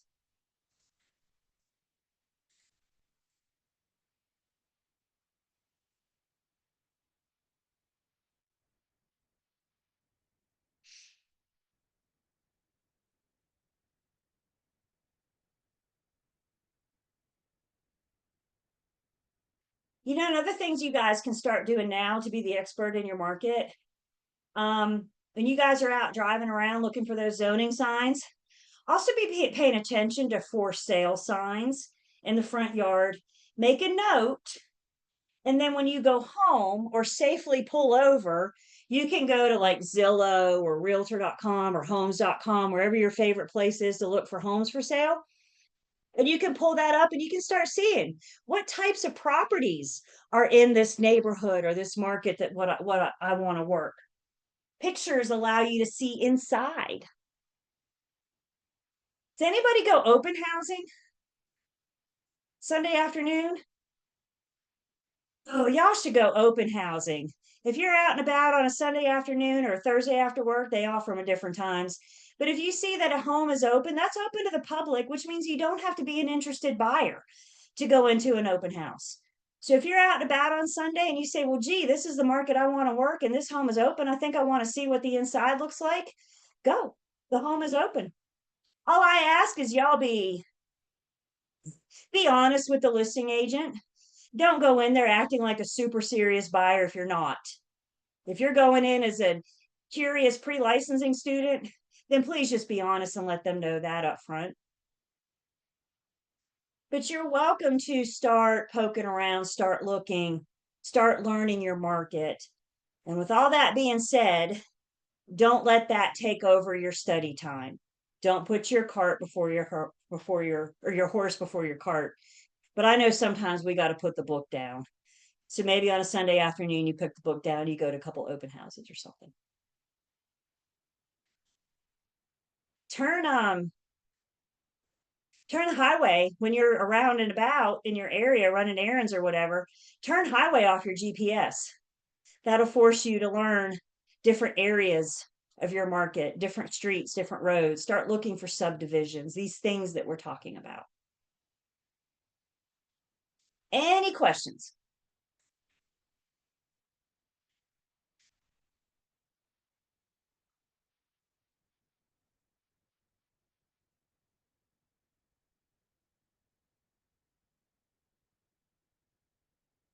The next section in Unit 2, so we're going to talk about subdivision rules, specifically how subdivisions are created. We know the rules once they are created are our covenants, but there's got to be some policies in place to build. And when it comes to subdivision, it's not only about subdividing the land, but it's also about determining roads. Do we have existing roads that we can use, or do we need to build new roads? So there's a couple of things going on that the developers need to consider. Please understand, by the time you and I see the equipment building the subdivision, the developer has been working on this for months, maybe even years. They do not wake up one day and say, I want to build a subdivision, let's go. They've got to plan, they've got to develop, and it all starts with getting approval from the local zoning board. So the first things, or one of the first things that the developer has to do is get permission to build the subdivision. So they're going to want to see preliminary plans, preliminary sketches, ideas. Do you have the funding? Can you afford to do this? There's things that go into consideration as that developer is getting that approval, getting that permission.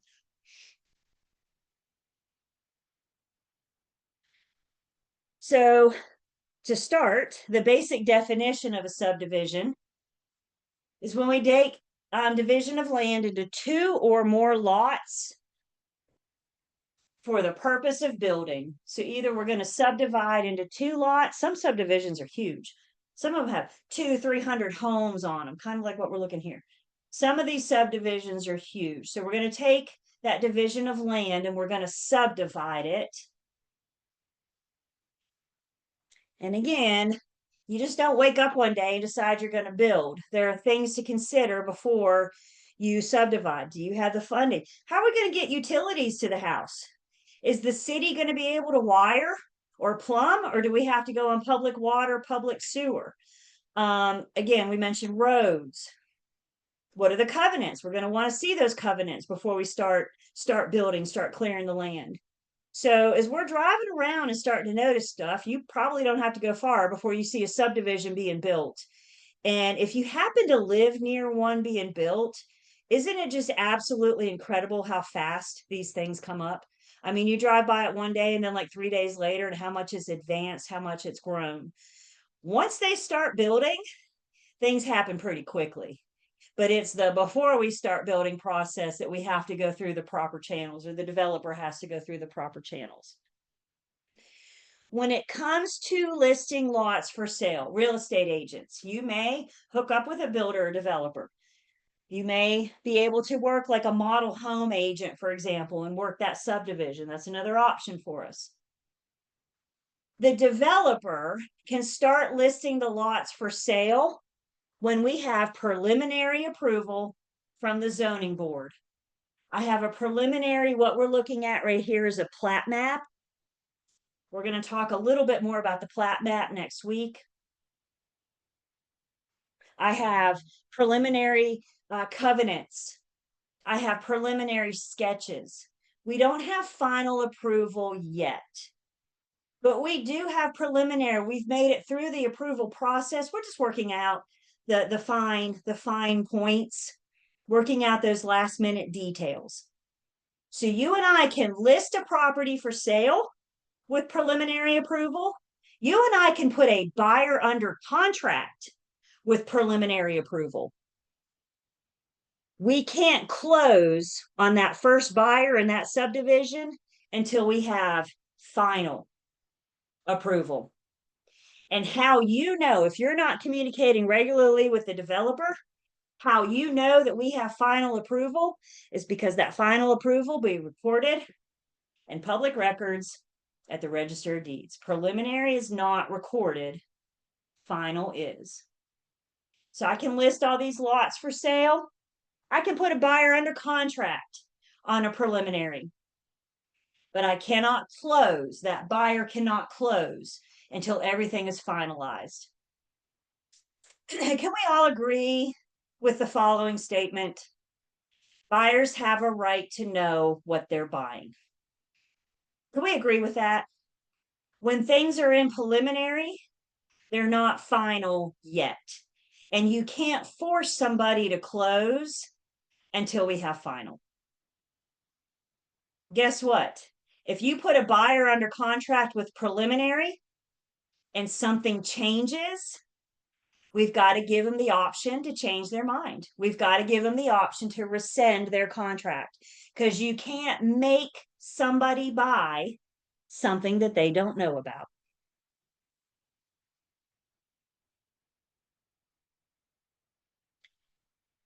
So the developer says, whatever, Julie, I hear what you're saying, but we're close.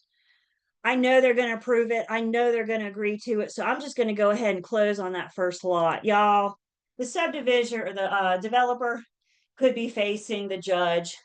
You could be facing the judge. You could be facing the disciplinary action, the real estate commission.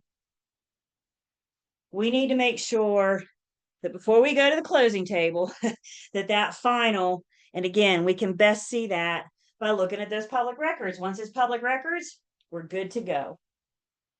If you're working in especially a large subdivision, you're probably working either directly with the developer or their agent, their representative. Not all developers work with an agent. Not all developers are good, honest people. Not all people are good, honest people, not to pull out developers. You and I need to do what we need to do to protect our clients, protect our buyers and sellers. The other thing mentioned that comes with subdivisions are streets.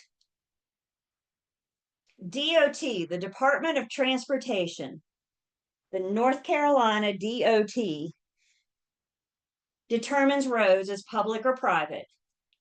Now, when we talk about public or private, I'm not telling you whether or not you can drive on them or not. When we talk about public or private, what I'm saying is who maintains them. Streets that are dedicated as public are going to be maintained by the North Carolina Department of Transportation, DOT. Those that are approved or dedicated as private are going to be maintained by the homeowners that live on that road. You're in some kind of an association. And we know going into it that if you're buying on a private street and we get a bunch of potholes, we may need to do a special assessment to repair those potholes. If it snows, we may need to do our own snow removal because DOT won't. DOT only maintains public streets.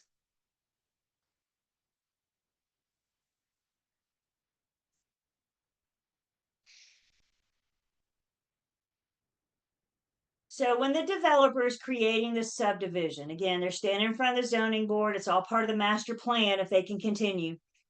And one of the questions at the zoning board that the department's going to have a question for the developer is, talk to me about your streets. How are people going to come and go through the subdivision? If there's existing streets, we may be able to utilize those. Or it might be that we have to build new streets. So streets are a big part of the plan with the subdivision, how that's going to flow. When the developer determines a street, they dedicate the street to DOT as either public or private. They tell DOT at the beginning of the development how they want their streets handled, public or private. If they're private, DOT just pretty much says okie doke and moves on. If the developer wants those streets to be public, the developer has to build or construct the streets according to NCDOT standards. NCDOT is very clear about road construction, materials, what can be used, what can be done. And DOT will come out and inspect the streets being built to make sure they're built under their specifications. I mean, think about it. They have equipment. They know what their equipment can do. And their equipment is designed to handle this type of street. So if you want me to maintain it, this is how I need you to build it. Once the developer has finished the subdivision or the phase, if it's a large subdivision, it might be broken up into different phases. So once the developer has finished the subdivision or the phase, then DOT will decide whether or not to accept the responsibility. So they're dedicated public, but that's no guarantee that DOT will take on the responsibility. When a developer is building, there's 2 layers of street that they construct. The first layer is used to get their big heavy equipment in and out of that subdivision, all those machines and all those trailers and everything they have to use to build. When the last house is finished, the last house in the phase is constructed, all that equipment leaves, and then the developer puts on the final or the top layer of pavement. We don't want that big heavy equipment to affect the top layer of street. If you guys ever driven around a subdivision that's under construction, a lot of times you'll notice with the street, there's like space between the street and the curb. Sometimes the manhole covers look like they're raised. What we're doing is we're waiting on the final layer of street, the final layer of road, once all that equipment gets out of there. Again, DOT is checking on you throughout the process. They're coming in and they're verifying that their streets are done the way that they want them to do. All the equipment leaves, the developer puts the final layer of street down, and then at that point, DOT comes in and decides if they want to accept responsibility, but we're not going to get that until the developer's out. So here's the deal. You could be selling lots, you could be selling properties in a subdivision where they're dedicated as public, but DOT hasn't accepted them yet. If you find yourself in that situation, the name of the game is disclose. We've got to explain to our buyers. Fingers crossed, the hope is that DOT will take on that responsibility. But until they accept it, I can't guarantee anything. We'll hope, but I can't guarantee that they'll accept it until those roads are complete. This is one of these things that got really big in real estate. I was just trying to think, got really big in real estate maybe 10, 12 years ago. They became really, really important. And the reason they became important is because you had buyers go back to like the 70s or 80s, and they were buying in these new subdivisions that were being built in the 80s. And it was just so much easier to tell the buyer, yeah, DOT will take on your responsibility. But guess what? They were saying this when DOT hasn't accepted the responsibility. The roads weren't constructed according to DOT standards. So guess what? They're not going to touch them. And so now fast forward 30, 40 years, there's potholes, there's major road maintenance that needs to be done. And these homeowners, these poor homeowners, calling DOT going, why aren't y'all getting out here? And DOT's going, because we didn't accept it. And so if DOT doesn't accept it, then those roads are private, which means the onus is on the people that live there. They need to pay. Disclose, disclose, disclose. Never promise anybody anything until you have fact checked it. Especially in a new subdivision, we're making sure, talking to the developer, talking to the on-site agent if there is one.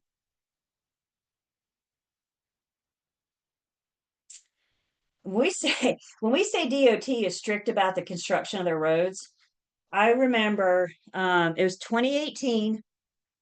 And why I remember that is because we got a bunch of rain that year. We got record-breaking rain that year. Y'all remember that? There were like 2 hurricanes that came through this area, and we just rain. We broke all kinds of records that year. And my team that year was working with a developer, builder that wanted a new subdivision. And they came in and they laid out where the roads were going to be. So they paved them out, carved them out so we could see, okay, there's a road here and there's a road up there. We could see where those roads were going to be. So we contacted DOT and said, we want to dedicate these streets as public. DOT came out to see what we were dealing with. We hadn't even put down the first layer of concrete yet. We just carved out where the roads were going to be. And DOT said that the dirt was too wet to build. The ground was too wet to try to put the first layer of concrete down. And DOT said, if you start construction, we will not accept. So we had a decision to make. Do we start and make it private, or do we wait patiently for dirt to dry? I was on the listing team. I was ready to sell houses. I wanted to get these things on the market. I was getting a little frustrated with all this rain we were getting. And I know at one point I actually said, are you telling me that this whole project is on hold because we're waiting on dirt to dry? And they said, yes, that's what we're saying. So we had to wait. Again, if we just went on and did it anyway, then DOT wouldn't have accepted the road. So asking these questions, knowing this information, streets got really big, really fast. Dedicated versus accepted, big material facts, information we need to disclose, or public versus private, I should say, things we need to disclose. Questions on dedicated versus accepted.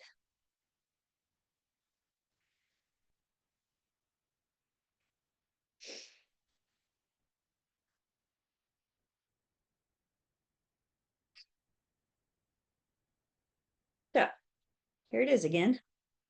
That road disclosure, that's a material fact. I've been dedicated. Have they been sected? Are these public or private roads? A lot of times the lender, if it is a private road, the lender is going to request some kind of road maintenance agreement, which means we need to talk to the HOA to get that information. So it's a material fact we need to disclose, because again, a buyer deserves to know what they're buying. So how a road becomes public, DOT accepts the responsibility. Once DOT has accepted it, then we have a public street, meaning they will maintain it.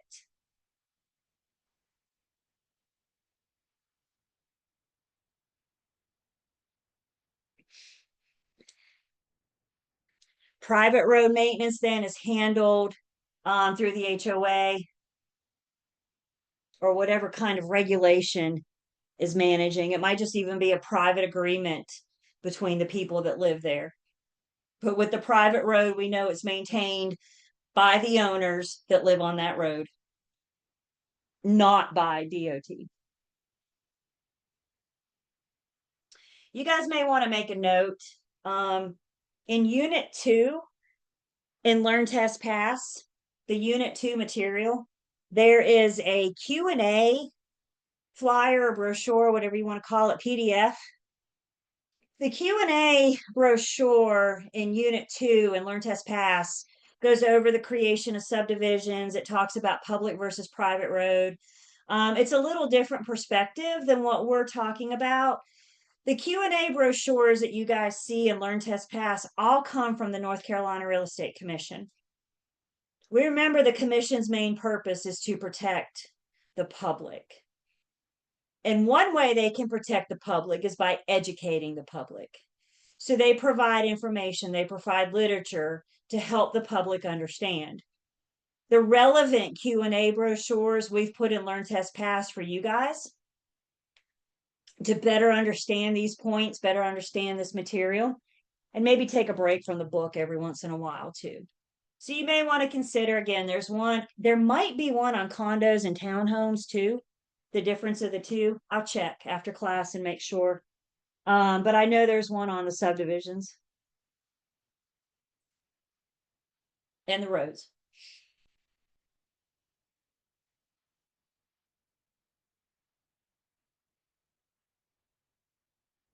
Another thing along the same lines of DOT, but another thing to be aware of is any highway access restrictions. If DOT is going to redo roads, redesign roads. I mean, my Winston-Salem, Cartersville people, you're very well the fact that we have a new belt loop going up around us. How many properties that thing has impacted. Some of it's done, some of it's still being built. Raleigh, you got a lot of construction in your neck of the woods as well. Charlotte, everywhere. Again, everybody's flocking to North Carolina, which is a great time for you guys to get licensed because all those people coming in got to have somewhere to live. So we're in a great place at a great time. But the thing to take into consideration is that the developer, when they're building these highways and widening these roads and may have to build this belt loop, they may have to take property that would be an eminent domain. They may require bridges or roads to be redone. And again, when it comes to any of this, my job is to disclose. Y'all, we have been disclosing that belt loop. I don't know how long we've been disclosing it. And we are still disclosing it because it's not complete yet. Once it's complete, if that belt loop's going through your backyard, you can look and say, look, there's a belt loop. But what I need to do now is disclose what's coming. So all these places that we're researching before I list a property, all these places I'm researching to help my buyer buy, we can go ahead and add ncdot.com or whatever the website is. Just Google NCDOT and it'll pop up. You can search county by county. You can look at ongoing projects. You can look at approved projects that haven't started yet. We can help our buyers get this information, help them gather the information to make a decision. You go down east, if I have any coastal people or eastern people, good for you. You guys might be dealing with wetlands. Wetlands are regulated. We may have some here as well, but you go down east, we're better apt to see those. Wetlands are hard to develop on, one, because they're protected, help keep our nature. But also just be hard. I mean, they're prone to flooding. If the water's not on the surface, it's at the surface. So probably in some kind of flood zone, there's going to be restrictions on where you can build, if you can build. And those wetlands are heavily protected just to help to preserve.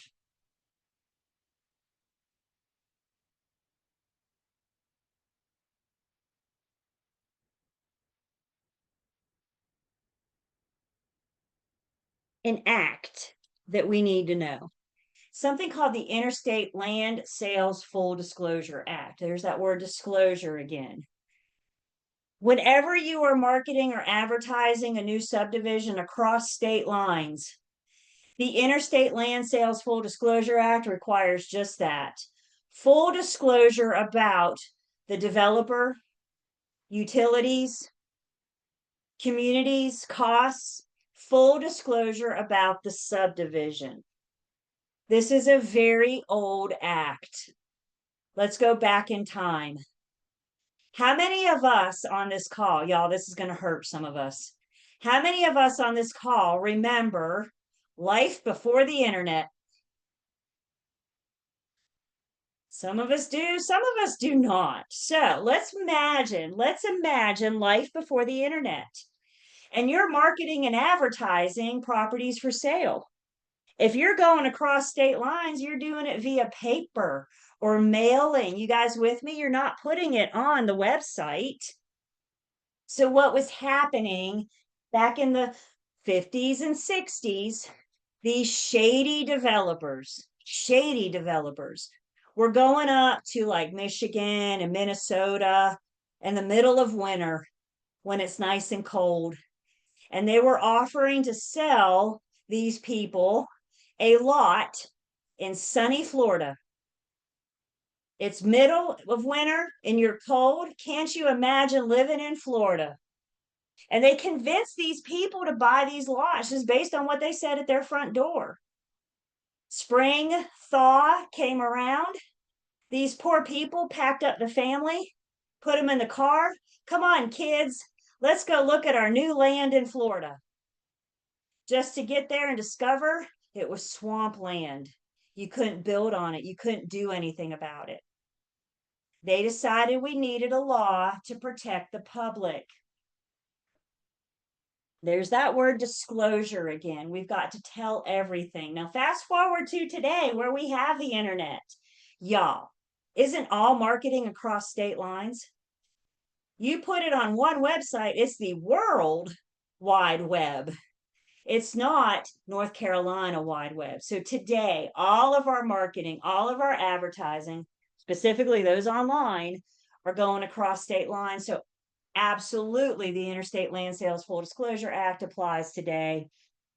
And if you ever do get to work with a developer or you do work on site, again, the name of the game is to disclose.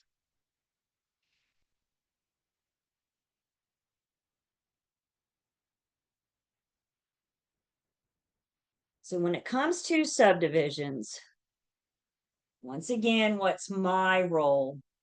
And I think what we're starting to hear, a common theme, disclose, disclose, disclose. I'm going to help that buyer disclose zoning, disclose covenants, things that could impact their quiet enjoyment. Quiet enjoyment is being able to live your life in your home without interference, noise from others.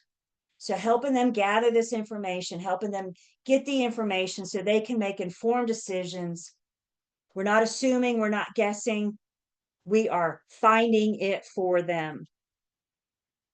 We're going to advise the consumer to review the HOA docs because whether they read them or not, they apply. The buyer needs to know what they're moving into. And again, my job is to provide them. I don't interpret. So when your buyer comes back to you with these HOA docs and say, I don't understand this right here. What does this mean? I'm either going to advise them to talk to the HOA or advise them to talk to their attorney. I provide the covenants. I don't interpret the covenants. And then I am constantly looking out for these red flag situations. How am I looking for flooding? I don't know. Is there a creek, a river, or stream in the back of the yard? Is there a pond? We know what happens when these swift summer storms come blowing through. Streams turn to creeks, creeks turn to rivers. Rivers turn to these angry, gushing bodies of water. So if I see a river near property, my flag may go up to tell me that we need to look more to see if this is in a flood zone. If we're looking at property that's in a rapidly growing area, we're probably dealing with highway changes. It's not just what you and I see, it's what's proposed. They just haven't gotten the approved, they just haven't gotten the equipment out there yet.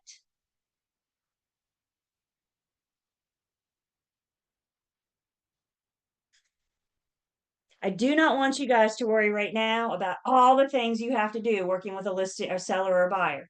That's not what this class is about. Most firms I know, most BICs I know offer checklists you can use. So when you start working with a seller, you can get a checklist. You start working with a buyer, you put them under contract, you can have checklists. You can take those checklists and develop them, grow them, make them your own, adapt to you. But I do recommend some kind of system to one, keep it organized, but two, we want to make sure that we're doing the same thing for all of our clients. We want to make sure we're looking at everything for all of our clients. And eventually, you guys in your careers, you're going to be working with multiple sellers at a time and multiple buyers at a time. So, checklist, keeping yourself organized is a great way to make sure that we're doing everything that we need to do every time for our buyers and sellers.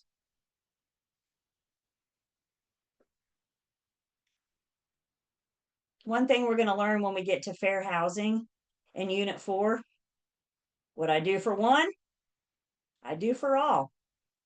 Checklists help me make sure that I'm doing the same thing for everybody. So guys, I'm going to say we're only, 3 classes in? I just met you guys, but this is where things really start, really start. The role of the broker, and we just go forward from here. Thoughts, questions, comments, concerns?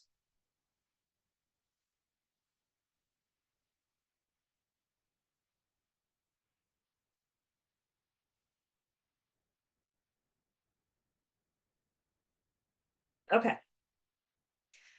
I am going to stop here just because I don't want to get into the next section and not be able to finish it. So we're going to get out a little bit early. Y'all pick your book or make notes wherever. In your books, we are going to start on page 38 on Tuesday. So we're going to start talking about how we can define legal descriptions. We're going to talk more about the survey. We're going to talk about a little bit more about encroachments, how we can identify these things. I do have a little bit of math next week to start off in this section. So we're going to talk about acreage and square footage to start us to understand what we may need to measure. On Tuesday, we are going to finish Unit 2. So we will finish Unit 2 on Tuesday once we get through our property description. After Unit 2, we start on Unit 3. Unit 3 is important. Unit 3 is very important, not just for your exams, but for your real estate career. Unit 3 is agency. Unit 3 teaches us how to work with buyers. Unit 3 teaches us how to work with sellers. Unit 3 teaches me how to be an agent. I'm probably going to we'll be Tuesday, Thursday, and into the next week in Unit 3. Please, please, please, if you have not looked ahead at Unit 3, please do so this weekend.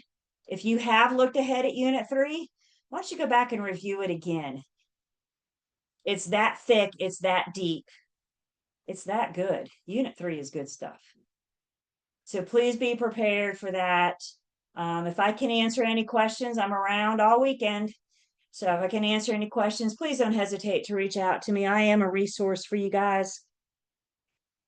Other than that, y'all have a good weekend. Do something fun this weekend. Put the book down and go do something fun.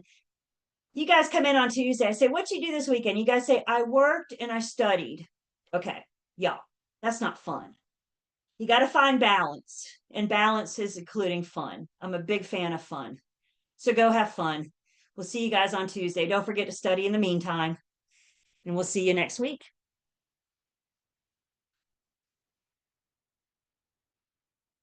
I have a question. Do you think you can Just a second.